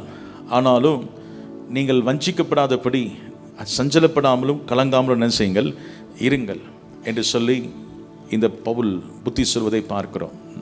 ஏற்கனவே 1 தெசலோனிக்கேயர் 4 அதிகாரத்தில் ரகசிய வருகை குறித்து பேசினவர். இப்பொழுது அந்த கிறிஸ்துவனுடைய நாள் அப்படின்னு சொல்லும் பொழுது இது பகிரங்க வருகை பற்றி சொல்லப்பட்டிருக்கிறார். இந்த பகிரங்க வருகை குறித்து சிலர் அந்த நாட்களை விதமாக தெசலோனிக்கே சபைக்கு சொன்னார்கள், இயேசு கிறிஸ்து வந்துட்டார் அப்படின்னு சொன்னாங்க. பல விதமான காரியங்களை நம்ம இந்தியாவில் கூட சிலர் ஊழியக்காரங்க, பெரிய பெரிய ஊழியக்காரங்களாம் இயேசு வந்துட்டார் அப்படின்னு சொல்லியிருக்கிறாங்க. சமீபத்தில் நம்ம இதே மதுரையில் ஒரு ஊழியக்காரர் இருக்கிறாரு, அவர் சொல்லியிருக்கிறார் 1000 வருட அரசாட்சி நடந்துகிட்ருக்கு இப்போ அப்படின்னு சொல்லி. அதனால் நிறைய வஞ்சிக்கப்படுகிற காரியங்கள் நிறையா இருப்பதுனாலே நீங்கள் வேத வசனத்தை நன்றாக ஆராய்ந்து படிக்கணும். நீங்கள் யூடியூப்பை கேட்டுட்டு அப்படியே மண்டையில் ஏற்றிட்டு அவர் யாரோ ஒருத்தங்க பண்ண பிரசங்கத்தை அப்படியே நம்பிடக்கூடாது. நீங்கள் என்ன செய்யணும் என்றால் ஜெபத்தோடு தேவ சமூகத்தில் எல்லாவற்றையும் சோதித்து பார்த்து என்ன செய்யணும், நலமானதை பிடித்துக்கொள்ளணும். ஆவியிலே நீங்கள் என்ன செய்யணும், பகுத்தறிவு வேணும், பகுத்தறியணும். அதை என்ன அதை சரியாக அதை என்ன செய்யணும், அதை ஆராய்ந்து அறிந்து இது சரிதானா, இது சத்தியம்தானா, இல்லாவிட்டால் வஞ்சிக்கிற ஆவியா, இது தேவனுடைய வார்த்தை தானா, இல்லாவிட்டால் இது கட்டுக்கதைகளா என்ன என்பதை என்ன செய்யணும், அதை ஆராய்ந்து பார்த்து சோதித்து பார்த்து நலமானதை நீங்கள் என்ன செய்யணும், பிடித்து கொள்ள வேண்டும். அவர் சொல்கிறார், ஒரு ஆவியினாலாவது வார்த்தையினாலாவது எங்கெடுத்து வந்ததாய் தோன்றுகிற ஒரு நிருபத்தினாலாவது. இப்படி நிறைய பேர் அன்னைக்கு நிருபங்களை பவுல் எழுதுகிற போல எழுதி அனுப்பிட்டு இருந்தாங்க, சபையை போட்டு குழப்பிட்டு இருந்தாங்க. ஆண்டவர் வந்துட்டு போயிட்டாரு இனிமேல் அப்படின்னு சொல்லி குழப்பிட்டாங்க. மரணத்துக்கு பிறகு அவ்வளோதான், முடிஞ்சு போச்சு, ஒன்றுமே இல்லை. அதனால தான் இதுக்கெல்லாம் பதில் கொடுப்பதற்கு தான் பவுல் இந்த தெசலோனிக்கே நிருபத்தை என்ன செய்கிறார், எழுதுகிறார். நீங்கள் நித்திரை அடைந்தவரை குறித்து மற்றவர்களை போல் என்ன செய்யாதீங்க, நம்பிக்கையற்றவனா இராதீங்கன்னு சொல்லி எழுதுவதற்கு காரணம், மரணத்துக்கு பிறகும் ஒரு வாழ்க்கை என்னது இருக்கிறது. அவர்கள் கிறிஸ்துவுக்குள் மரித்தவர்கள் முதலாவது என்ன செய்வார்கள், எழுந்திருப்பார்கள். பின்பு உயிரோடு இருக்கிற நாம் என்ன செய்வோம், எதிர்கொண்டு செல்வோம். பவுல் சொல்லுகிற வருகை என்னவென்றால், முதலாவது சொன்ன வருகை மத்திய ஆகாயத்திலே சந்திக்கிற வருகை. ஆனால் இந்த கர்த்தருடைய நாள் என்பது இது கர்த்தருடைய பாதங்கள், இயேசுவின் பாதங்கள் அது பூமியிலே ஒலிவ மலையில் என்ன செய்யும், இறங்கும். கரங்களை வைத்து ஆமைன்னு சொல்லுவாமா. இது பகிரங்க வருகை. இந்த கர்த்தருடைய நாள் எப்படிப்பட்டதா இருக்கும் என்பதை நீங்கள் அறிந்து கொள்ள வேண்டும். இதை குறித்து அநேகர் அவங்க குழப்பி எழுதியிருந்தார்கள். அங்கே விசுவாசிகள் கலங்கவோ பயப்படவோ கூடாது என்று சொல்லுகிறார். நீங்கள் சிலரெல்லாம் பயமுறுத்தி எழுதுவாங்க, ஆண்டருக்கு உங்களை கை விட்டுட்டாரு, வந்துட்டாரு, போயிட்டாரு. நமக்கு இன்னும் அடையாளம் இருக்குது. அவருடைய பாதங்கள் பகிரங்க ஆண்டுடைய அவன்று ஒரு பகிரங்கமாக வந்துட்டாருன்னா என்ன அடையாளம் தெரியுமா, ஒலிவ மலை 2 பிளந்துடும். அந்தி கிறிஸ்துவின் ஆட்சி இன்னும் வரல. அந்தி கிறிஸ்துவ ஆட்சிக்கு ஆண்டு என்ன செய்வார், முடிவு என்ன செய்வார், ஏற்படுத்துவார். 7 ஆண்டுகள் பயங்கரமான உபத்திரவ காலம் இருக்கும். அதுக்கு முன்பதாக ஆண்டவர் சபையை, மணவாட்டி சபையை கர்த்தர் ரகசியவர்கள் என்ன செய்வார், எடுத்துக்கொள்வார். இதை நம்ம விசுவாசிக்கிறோம். அப்போது நிறைய குழப்பங்கள் இருக்கும் பொழுது நம்ம ஜெபம் பண்ணி பொறுமையோடு, ஆண்டவரே எங்களுக்கு இந்த காரியங்கள் என்ன செய்யும், நீர் கற்றுக் கொடுக்க வேண்டும் என்று சொல்லி ஜெபிக்கும் பொழுது கர்த்தருடைய ஆவியானவர் நமக்கு என்ன செய்வார், கற்றுக் கொடுப்பார். சொல்லுங்கள், இப்போ கிருபையின் காலத்தில் இருக்கிறோம்.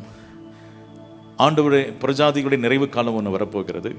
அதன் பிறகு அங்கே இஸ்ரவேல் ஜனங்களுக்கு ஆண்டவர் ஒரு மீட்பின் காலத்தை கர்த்தர் வைத்திருக்கிறார். அந்த மீட்பின் காலத்திலே அது 7 ஆண்டு, முதலே 3 ஆண்டுகள் ஒரு வருகிற வெளிப்படுகிற மனுஷன் அந்தி கிறிஸ்து அமைதியாக இருப்பான். அடுத்த 3 ஆண்டுகள் தன் சுயரூபத்தை என்ன செய்வான், காட்டுவான். அது மகா உபத்திரவ காலம். அந்த 7 ஆண்டுகள் முடிவிலே ஆண்டவருடைய வருகை என்ன செய்யும், இருக்கும். அதான் கர்த்தருடைய நாள். அந்த கர்த்தருடைய நாள் என்று அங்கே சொல்லப்பட்டிருக்கிறது. ஆமைன்னு சொல்லுவோமா. உதாரணமாக சில வசனங்களை பார்ப்போம். ஏசாயா தீர்க்கதரிசன புஸ்தகம் 2 அதிகாரம் 10 வசனம் 11 வசனத்தை வாசிங்கள். கர்த்தரின் பயங்கரத்திற்கும் அவருடைய மகிமை பிரதாபத்திற்கும் விலகி நீ கன்மலையில் ஒதுங்கி மண்ணில் ஒளித்துக்கொள். நரரின் மேட்டுமையான கண்கள் தாழ்த்தப்படும், மனுஷரின் வீராப்பும் தனியும். கர்த்தர் ஒருவரே அந்நாளில் உயர்ந்திருப்பார். கவனிங்கள், இங்கே கர்த்தருடைய நாளில் என்ன நடக்கும் என்றால், நரரின் மேட்டுமையான கண்கள் என்ன செய்யுமாம், தாழ்த்தப்படும். மனுஷரின் வீராப்பு என்ன செய்யும், தனியும் என்று சொல்லப்பட்டிருக்கிறது. 17 வசனத்தை பாருங்கள், அங்கே அதை சொல்லப்பட்டிருக்கிறது. அப்பொழுது நரரின் மேட்டுமை தாழ்ந்து மனுஷரின் வீராப்பு தனியும், கர்த்தர் ஒருவரே அந்நாளில் என்ன செய்வார், உயர்ந்திருப்பார். விக்கிரகங்கள் கட்டோடே ஒளிந்து போகும். பூமியை தத்தளிக்க பண்ண கர்த்தர் எழும்பும் பொழுது அவருடைய பயங்கரத்திற்கும் அவருடைய மகிமை பிரசாபத்திற்கும் விலகி கண்மலையின் கபிகளிலும் பூமியின் கோயிலும் புகுந்து கொள்வார்கள். இதெல்லாம் எப்போ நடக்கும்? ஆண்டவருடைய பகிரங்க வருகையில் இது என்ன செய்யும்? நடக்கும். அந்த கர்த்தருடைய பகிரங்க வருகை அப்போ நீங்களாம் எங்கே இருப்பீங்க? அப்படியா? நீங்களாம் எங்கே இருப்பீங்க? அவரோடு கூட எடுத்துக்கொள்ளப்பட்டு 7 ஆண்டுகள் உங்களுக்கு என்னது? ஆட்டுக்குட்டியானுடைய கல்யாண விருந்து முடிந்து அதன் பிறகு நீங்கள் அவரோடு கூட என்ன செய்வீங்க? வெள்ளை குதிரையில் என்ன செய்வீங்க? வருவீங்க. அப்போ இதுதான் யூதாவில் ஏனோக்கு அங்கே முன்னுரைக்கிறார். 1000 பரிசுத்தவான்களோடு அவர் என்ன செய்வார்? வருவார் அப்படின்னு சொல்லப்பட்டிருக்கிறது. அப்போ அந்த கர்த்தருடைய அந்த பயங்கரமான நாளை யாரும் சகிக்க முடியாது. வேதம் சொல்லுகிறது கர்த்தர் ஒருவர் தான் அந்த நாட்கள் எப்படி இருப்பார்? உயர்ந்திருப்பார். 12ஆம் வசனம் பாருங்கள். எல்லாம் தாழ்த்தப்படும் பொருட்டு சேனைகளுடைய கர்த்தரின் நாளானது பெருமையும் மேட்டிமையுமானவை, எல்லாவற்றின் மேலும் உயர்ந்தவை, எல்லாவற்றின் மேலும் லீபனோனில் உயரமும் ஓங்குலுமான எல்லா கேதிருக்கள் மேலும் பாசானில் எல்லா கர்வாலி மரங்கள் மேலும் உன்னதமான எல்லா பர்வதங்கள் மேலும் உயரமான எல்லா மலைகள் மேலும் வாசிங்க. உயர்ந்த எல்லா கோபுரத்தின் மேலும் அரணான எல்லா மதிலின் மேலும் தர்ஷீஸின் கப்பல்கள் எல்லாவற்றின் மேலும் எல்லா சித்திர வினோதங்களின் மேலும் வரும். அப்பொழுது கர்த்தருடைய நாளில் இதெல்லாம் என்னெல்லாம் இருக்குதோ இப்போ மேலே உயர்ந்து இருக்குதோ எல்லாம் என்ன பண்ணும்? தரமட்டமாகும். என்றால் அவர் ஒருவரே அன்றைக்கு உயர்ந்திருப்பார். ஆமென் சொல்லுவோமா? ஹல்லேலூயா. இதான் கர்த்தருடைய நாள். பூமியை தத்தளிக்க பண்ண கர்த்தர் எழும்புவார் என்று சொல்லப்பட்டிருக்கிறது. அப்போ பாருங்கள், மனுஷன் பணிந்து கொள்ள தனக்கு உண்டாயிருந்த தன் வெள்ளி விக்கிரங்களையும் தன் பொன் விக்கிரங்களையும் மூஞ்சிறுகளையும் துறிஞ்சில்களும் எரிந்து விடுவான், தூக்கி. இது எப்போ வரும்? அப்போ சொன்னால் ஆண்டவர் ஒரு நாள் 1000 வருஷம் இந்த பூமியை என்ன செய்ய போகிறார்? ஆளுக அந்தி கிறிஸ்து ஆட்சியை பிடுங்கி அவனுடைய கிரிகளை அழித்து கர்த்தர் அவர் என்றென்றைக்கும் அரசாள போகிறார். ஆமென் சொல்லுவோமா?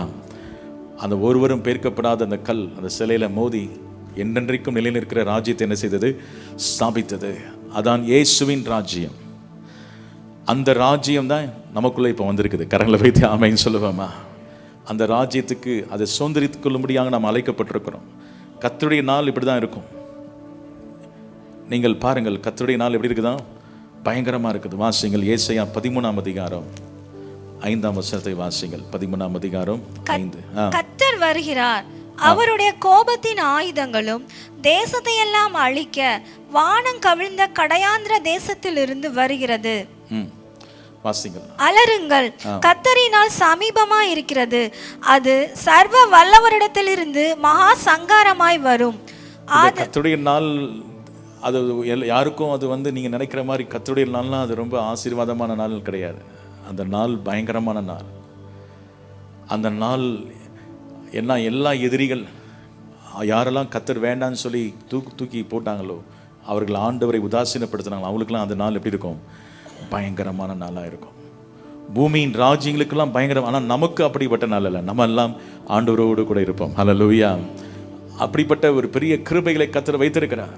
எனவே இந்த சொல்லுகிறார், கர்த்தருடைய நாள் குறித்து சொல்கிறாங்க, அந்த வந்துடும் அப்படின்னு சொல்கிறாங்க. ஆனால் பவுல் என்னென்ன அடையாளங்களை இந்த அதிகாரத்தில் சொல்கிறார் என்பதை நான் தொடர்ந்து உங்களோடு கூட நான் பேசுவேன். பாருங்கள், கர்த்தருடைய நாள் எப்படி இருக்கும்? நீங்கள் யோவேல் தீர்க்கதரிசன புஸ்தகம் 1ஆம் அதிகாரம் 15ஆம் வசனம், 2ஆம் அதிகாரம் 1ஆம் வசனம், 11ஆம் வசனத்தை நீங்கள் வாசிங்கள். அந்நாள் நிமித்தம் ஐயோ, கர்த்தருடைய நாள் சமீபமா இருக்கிறது, அது சங்காரம் போல சர்வ வல்லவரிடத்திலிருந்து வருகிறது. சீயோனிலே எக்காலம் ஊதுங்கள், என் பரிசுத்த பர்வதத்திலே எச்சரிப்பின் சத்தமிடுங்கள். தேசத்தின் குடிகள் எல்லாம் தத்தளிக்க கடவீர்கள், ஏனெனில் கர்த்தருடைய நாள் வருகிறது, அது சமீபமா இருக்கிறது. அந்த நாள் எப்படி இருக்கும்? 2ஆம் வசனம் சொல்லுகிறது, இருளும் அந்தகாரமான நாள், அது மப்பும் மந்தகாரமான நாள், விடிய கால வெளுப்பு பர்வதங்கள் மேல் பரவுகிறது போல ஏராளமான பலத்த ஒரு ஜாதி தீவிரமாக வந்து பரவும். அப்படிப்பட்டது முன் ஒரு காலத்திலும் உண்டானதும் இல்லை, இனி தலைமுறையாக வரும் வருஷங்களிலும் உண்டாகுவதும் இல்லை என்று சொல்லப்பட்டிருக்கிறது. இவ்விதமாக அங்கே கர்த்தருடைய நாள் அங்கே வருகிறபடினாலே ஆண்டவர் எச்சரிப்பையோடு சொல்லுகிறார், நீங்கள் இப்பொழுதே உபவாசத்தோடும் அழுகையோடும் புலம்போடும் உங்கள் இருதயத்தோடு என்னை இடத்துல என்ன செய்யுங்கள்? திரும்புகள் சொல்லுகிறார். அந்த கர்த்தருடைய நாள் 11ஆம் வசனத்தை அதான் சொல்லுகிறார். கர்த்தர் தமது சேனைக்கு முன் சத்தம் விடுவார். அவருடைய பாளையம் மகா பெரிது, அவருடைய வார்த்தையின்படி செய்கிறதுக்கு வல்லமை உள்ளது. கர்த்தருடைய நாள் பெரிதும் மகா பயங்கரமாயிருக்கும், அதை சகிக்கிறவன் யார்? எனவே அந்த கர்த்தருடைய நாள், அந்த நாள் நம்ம இருக்கக்கூடாது.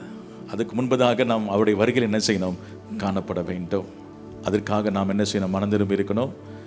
இயேசுவின் இரத்தத்தாலே நம்ம கழுவப்பட்டிருக்க வேண்டும். நம்முடைய பாவ மன்னிப்புக்கென்று மூழ்கி நம்ம செய்யணும்? ஞானஸ்நானம் எடுத்திருக்க வேண்டும். பரிசுத்தாவின் அபிஷேகத்தை என்ன செஞ்சிருக்கணும்? பெற்றிருக்க வேண்டும். எப்பொழுதும் அவருடைய வருகைக்கு நாம் என்ன செய்யணும்? அந்த வெண் வஸ்திரம் தரித்தவர்களாக இருக்கணும். கரை இல்லாமல் பிழை இல்லாமல் என்ன செய்யணும்? காத்துக்கொள்ளும்படி ஆண்டுடைய கரத்தில் நம்ம ஒப்பு கொடுத்து ஆவிலே நாம் என்ன செய்யணும்? ஜெபம் பண்ண வேண்டும். எனவே அவர் உங்களை அவருடைய சந்நிதிக்கு முன்பதாக மாசற்றவர்களாக பிழை இல்லாதவர்களாக நிறுத்த எப்படிப்பட்டவர்? உண்மையுள்ளவர்களாக இருக்கிறார். இந்த கர்த்தருடைய நாள் நீங்கள் நினைக்கிறது போல சாதாரண நாள் கிடையாது. ஆமோஸ் தீர்க்கதரிசன புஸ்தகம் 5ஆம் அதிகாரம் 18, 19, 20 வாசிங்கள். ஆமோஸ் தீர்க்கதரிசன புஸ்தகம்.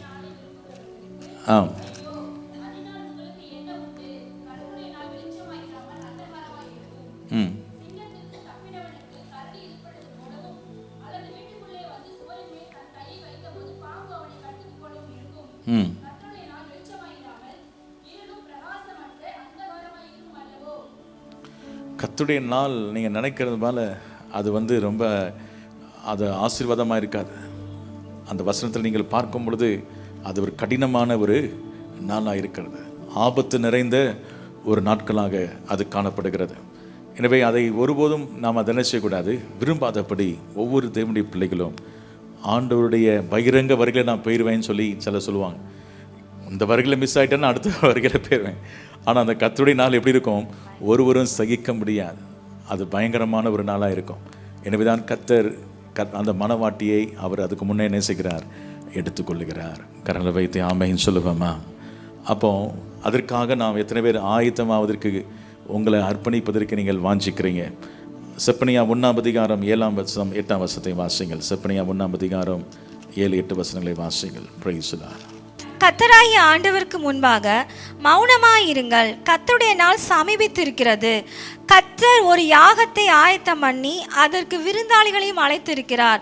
கர்த்தருடைய யாகத்தின் நாளிலே நான் அதிபதிகளையும் ராஜகுமாரரையும் மறு தேசத்து வஸ்திரம் தரிக்கிற யாவரையும் தண்டிப்பேன்.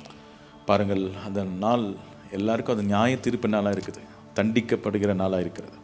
அப்படிப்பட்ட அந்த நாள் அங்கே பயங்கரமான அந்த நாள் வருகிறது. அப்போஸ்தலர் 2ஆம் அதிகாரம் 20ஆம் வசனத்திலும் அங்கே இதை குறித்து கர்த்தருடைய நாளை குறித்து பேதுரு பிரசங்கம் பண்ணும்போது சொல்லுகிறார். வாசிங்கள். கர்த்தருடைய பெரிதும் பிரகாசமான நாள் வரும் முன்னே சூரியன் இருளாகவும் சந்திரன் இரத்தமாகவும் மாறும். அப்பொழுது கர்த்தருடைய நாமத்தை தொழுது கொள்கிறவன் எவனோ அவன் ரட்சிக்கப்படுவான் என்று தேவன் உரைத்திருக்கிறார். இந்த கர்த்தருடைய நாளை குறித்து இங்கே அப்போஸ்தலனாகிய பேதுரு பேசியிருக்கிறார். பாருங்கள், அதே போல் 2 பேதுரு 3ஆம் அதிகாரம் 10ஆம் வசனத்தை வாசிங்கள். 2 பேதுரு 3ஆம் அதிகாரம் 10ஆம் வசனம். கர்த்தருடைய நாள் இரவிலே திருடன் வருகிற விதமாய் வரும். அப்பொழுது வானங்கள் மடமட என்று அகன்று போம், பூதங்கள் வெந்து உருகி போம், பூமியும் அதிலுள்ள கிரியைகளும் எரிந்து அழிந்து போம். இப்படி இவைகளெல்லாம் அழிந்து போகிறதா இருக்கிறபடியால் நீங்கள் எப்படிப்பட்ட பரிசுத்த நடக்கையையும் தேவ பக்தியையும் உள்ளவர்களாய் இருக்க வேண்டும். பாருங்கள், இந்த கர்த்தருடைய நாள் அது ஒரு நாள் வரும்பொழுது திருடன் வருகிற விதமாக என்ன செய்யும்? இருக்கும். பூமியெலாம் என்ன செய்யுமா? அகன்று போகும் என்று சொல்லப்பட்டிருக்கிறது. இப்படிப்பட்ட ஒரு கடினமான ஒரு நாள் இருக்கிறது. எனவே தான் இங்கே சொல்லப்பட்டிருக்கிறது, நாங்கள் இங்கே சஞ்சலப்பட வேண்டாம், கலங்க வேண்டாம். இந்த கர்த்தருடைய நாள் வரணும்னா அதுக்கு முன்னாடி என்ன நடக்கும் என்பதை குறித்து 3ஆம் வசனத்திலே சொல்லுகிறார். எவ்விதத்தினாலும் ஒருவனும் உங்களை மோசம் போகாதபடிக்கு எச்சரிக்கையாக இருங்கள். ஏனெனில் விசுவாச துரோகம் முந்தி நேரிட்டு கேட்டின் மகனாகிய பாவ மனுஷன் வெளிப்பட்டால் ஒழிய அந்த நாள் என்ன செய்யாது? வராது. அப்போ இந்த கேட்டின் மகன் யாரு? அந்தி கிறிஸ்து. அவன் வெளிப்படுற வரைக்கும் அந்த நாள் என்ன செய்யாது? வராது. அப்போ கர்த்தர் வந்துட்டாருன்னா அதை பொறுத்து நீங்கள் என்ன செய்யாதீங்க, பயப்படாதீங்க, சஞ்சலப்படாதீங்க. ஏனென்றால் ஒரு அடையாளம் இருக்கிறது. 2 அடையாளம் சொல்லுகிறார். ஒன்று அங்கே விசுவாச துரோகம். முதலாவது என்ன நடக்குமா? விசுவாச துரோகம் நடக்கும். 2வது கேட்டின் மகன் என்ன செய்வான்? வெளிப்படுவான். இந்த ரெண்டும் வெளிப்படாமல் கர்த்தருடைய நாள் என்ன செய்யாது? வராது. அப்போ நீங்க வேதத்தில் ஒவ்வொரு காரியங்களும் நாம் இன்னும் ஆராய்ந்து படிக்க வேண்டும். நிறையா நம்மளை குழப்பும் பொழுது எப்பப்போ என்ன நடக்கும், எது முன்னாடி நடக்கும், எது பின்னாடி நடக்கும் என்பதை நாம் என்ன செய்யணும்? அறிந்து கொண்டு மிகவும் கவனமாக அதற்காக நம்ம ஜெபம் பண்ணி நம்ம என்ன செய்யணும்? ஆயத்தமாக வேண்டும். எதுவுமே தெரியாமல் எது எங்கே எப்போ நடந்தால் எனக்கு என்னன்னு சொல்லக்கூடாது. இல்லைன்னா உங்களை யாராவது ஏமாற்றி, இப்போ பாருங்கள், ஒருத்தர் ஏமாற்றிட்டு இருக்கிறார். இப்போ 1000 வருஷம் அரசாட்சி என்ன செஞ்சிட்ருக்கு? நடந்துட்டுருக்குது. ஏமாளிகளை தான் என்ன செய்ய முடியும்? ஏமாற்ற முடியும். ஆனால் வேதத்தை நல்லா கற்றவர்கள் என்ன செய்ய முடியாது? அவங்களுக்கு தெரியும் எப்போ எப்போ எது என்ன செய்யும் நடக்கும் என்பதை அவர்கள் அறிந்திருக்கிறார்கள். அப்போது இந்த நாட்களிலே அந்த 2 காரியங்கள், 2 அடையாளங்கள் பாருங்கள். ஒன்று விசுவாச துரோகம். விசுவாச துரோகம்னா என்னது? விசுவாச துரோகம்னா என்னது சொல்லுங்க.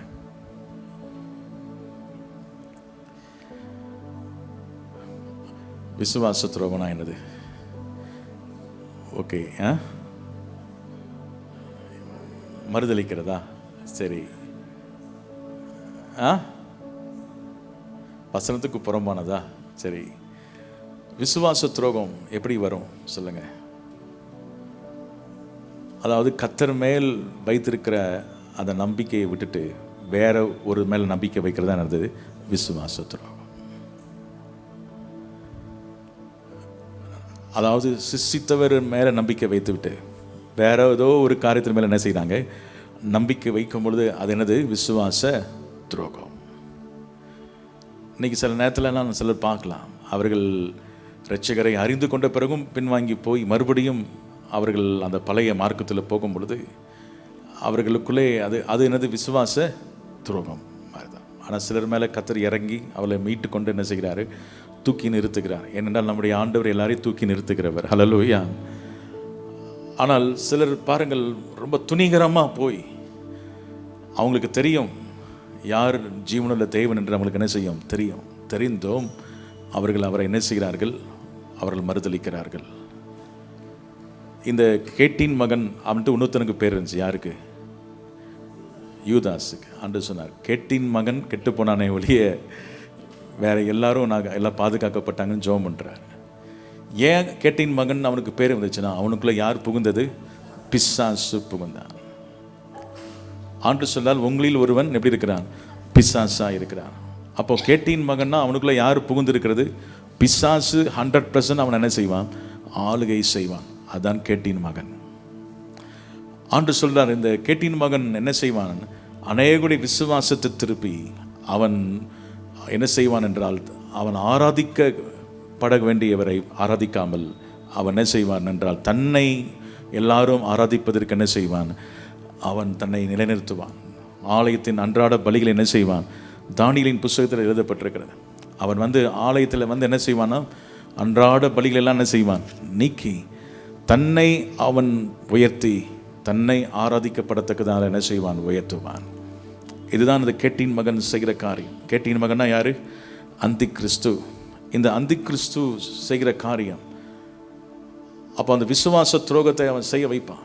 அநேகர் அவனை என்ன பின்பற்றுவாங்க, அவனை ஆராதிப்பாங்க. ஒரு ராஜாவை பின்பற்றுவது வேற, ஆனால் அவனை தெய்வமாக என்ன செய்வாங்க? பின்பற்றி அதற்காக செய்கிற காரியம் என்னவென்றால், அநேக கள்ள தீர்க்கதரிசிகள், கள்ள அப்போஸ்தலர்கள்லாம் என்ன செய்வாங்க? இவர் தான் எனது அங்கே அவரை ஆராதிப்பதற்கு என்ன செய்வார்கள் என்றால், அந்த மிருகத்தை ஆராதிப்பதற்கு அவங்க என்ன செய்வார்கள் என்றால் வணங்கும்படி செய்தார்கள். நீங்கள் வெளிப்படுத்தல் 13:12 பார்க்கும் பொழுது, அது முந்தின மிருகத்தின் அதிகாரம் முழுவதையும் அதன் முன்பாக நடப்பித்து சாவுக்கு எதுவான காயம் ஆற சொஸ்தமடைந்த முந்தின மிருகத்தை பூமி அந்த குடிலும் வணங்கும்படி என்ன செய்தது. பாருங்கள் 11ஆம் வசனம். பின்பு வேறொரு மிருகம் பூமியிலிருந்து எழும்ப கண்டேன். அது ஒரு ஆட்டுக்குட்டிக்கு ஒப்பாய் 2 கொம்புகளுடையதாக இருந்தது. அது வலுசற்பத்தை, இதெல்லாம் கள்ள தீர்க்க தரிசனங்கள், கள்ள ஆவிகள், இவைகள்லாம் என்ன செய்தது? பேசி இந்த மிருகத்துக்கு அதிகாரத்தை கொடுத்து அதையெல்லாம் என்ன செய்ய வணங்க வைத்ததை நாம் பார்க்கிறோம். 14ஆம் வசனத்தை வாசிங்கள். 13-14 வாசிங்கள். அன்றியும் அது மனுஷருக்கு முன்பாக வானத்திலிருந்து பூமியின் மேல் அக்கினியை இறங்க பண்ணத்தக்கதாக பெரிய அற்புதங்களை நடப்பித்து மிருகத்தின் முன்பாக அந்த அற்புதங்களை செய்யும்படி தனக்கு கொடுக்கப்பட்ட சத்துவத்தினாலே பூமியின் குடிகளை மோசம் போக்கி பட்டயத்தினாலே காயப்பட்டு பிழைத்த மிருகத்திற்கு ஒரு சொரூபம் பண்ண வேண்டுமென்று பூமியின் குடிகளுக்கு சொல்லிற்று.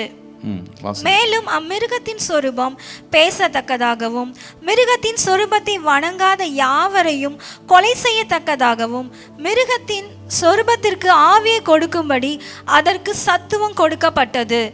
அது சிறியோர் பெரியோர் ஐஸ்வர்யவான்கள் தரித்திரர் சுயாதீனர் அடிமைகள் இவர்கள் யாவரும் தங்கள் தங்கள் வலது கையிலாவது நெற்றிகளிலாவது ஒரு முத்திரையை பெறும்படிக்கு அந்த மிருகத்தின் முத்திரையாவது அதன் நாமத்தையாவது அதன் நாமத்தின் லக்கத்தையாவது தரித்து கொள்கிறவன் தவிர வேறொருவனும் கொல்லவும் விற்கவும் கூடாதபடிக்கு செய்தது. இதிலே போதும். இந்த மிருகத்தை வணங்குவதற்கு அந்த கள்ள தீர்க்கதரிசிகளும் கள்ள ஊழியர்களும் என்ன செய்வார்கள் என்றால் அதை ப்ரமோட் பண்ணுவாங்க. அதை பூமியில் இருக்கிற அத்தனை பேரும் அதை வணங்க செய்வார்கள். ஒரு சொரூபம் பண்ண வேண்டும் என்று சொல்லி அந்த மிருகத்துக்கு சொரூபம் இப்போ நீங்கள் பார்க்கலாம்.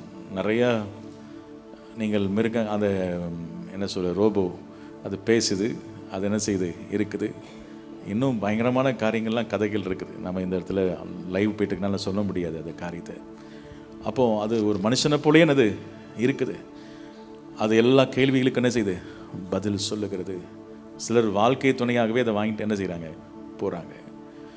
அவர்கள் அந்த ரோபோவை கல்யாணம் பண்ணுறாங்க. இப்படிப்பட்ட அது எல்லா வேலையும் செஞ்சு கொடுக்குது. அப்போது கடைசியில் ஒரு ரீசெண்டாக கூட நீங்கள் கேள்விப்பட்டிருக்கலாம். ஒரு ரோபோ பாஸ்டர் இருக்கிறார் அப்படின்னு சொல்லி ஒரு சர்ச்சுக்கு பிரசங்கம் பண்ணார் அப்படின்னு சொல்லி. அப்போ பாருங்கள் அது பேச முடியும். அதனால் அதுக்கு ஸ்கின்லாம் பாருங்கள் நம்மளை மாதிரியே ஸ்கின் வச்சுருக்காங்க. எல்லாமே நீங்கள் தொட்டால் அது ஃபீல் பண்ணுது எல்லாமே. அப்படிப்பட்ட ஒரு காரியம் வேதத்தில் சொல்லப்பட்ட ஒவ்வொரு வசனமும் தீர்க்க தரிசன வசனங்கள். அது அப்படியே ஆம் என்றும் ஆமைன் என்றும் என்ன செய்கிறது நிறைவேறுகிறதை பார்க்குறோம். அது எப்படி பேசும் மிருகம் சிலைகள்லாம் எப்படி பேசும்னா அது என்னது செய்யுது பேசுதே. இப்போ நீங்கள் பார்த்துருக்கலாமே நிறையா. அப்போது பேசுகிறது. அப்போது அதுக்கு அதிகாரம் கொடுக்கப்படுகிறது. அதை வணங்கும்படி சிறியோர் முதல் பெரியோர் முதல் எல்லாரும் அதை வணங்கும்படி அது செய்தது என்று சொல்லப்பட்டிருக்கிறது. அப்போ இதான் விசுவாச துரோகம். இதெல்லாம் நடக்கும் பொழுதுதான் அவன் கேட்டின் மகன் வெளிப்படும். அதுக்கப்புறம் தான் கர்த்தருடைய நாள் என்ன செய்யும் வரும். ஆமைன்னு சொல்லுவோமா? இந்த விசுவாச துரோகம் இல்லாமல் கர்த்தருடைய நாள் என்ன செய்யாது வராது. தானியேல் புத்தகத்தில் அன்றாட பலிகள் என்ன செய்யப்படும் நீக்கப்படும் என்று தானியேல் சொல்லுகிறார். அது தேவாலயத்தில் தன்னை பெரியவனா என்ன செய்யும் அது காட்டிக்கொள்ளும். அப்போது இதெல்லாம் நம்ம அடையாளங்களை வைத்து நாம் என்ன செய்யணும்னா ஆண்டவரே அந்த கர்த்தருடைய நாள் வரைக்கும் நாங்கள் காத்திருக்காதபடி அதுக்கு முன்பதாகவே நாங்கள் உங்களுடைய வருகையில் என்ன செய்யணும் எடுத்துக்கொள்ளப்படுவதற்கு எங்களை ஆயத்தப்படுத்தும் ஆண்டவரே.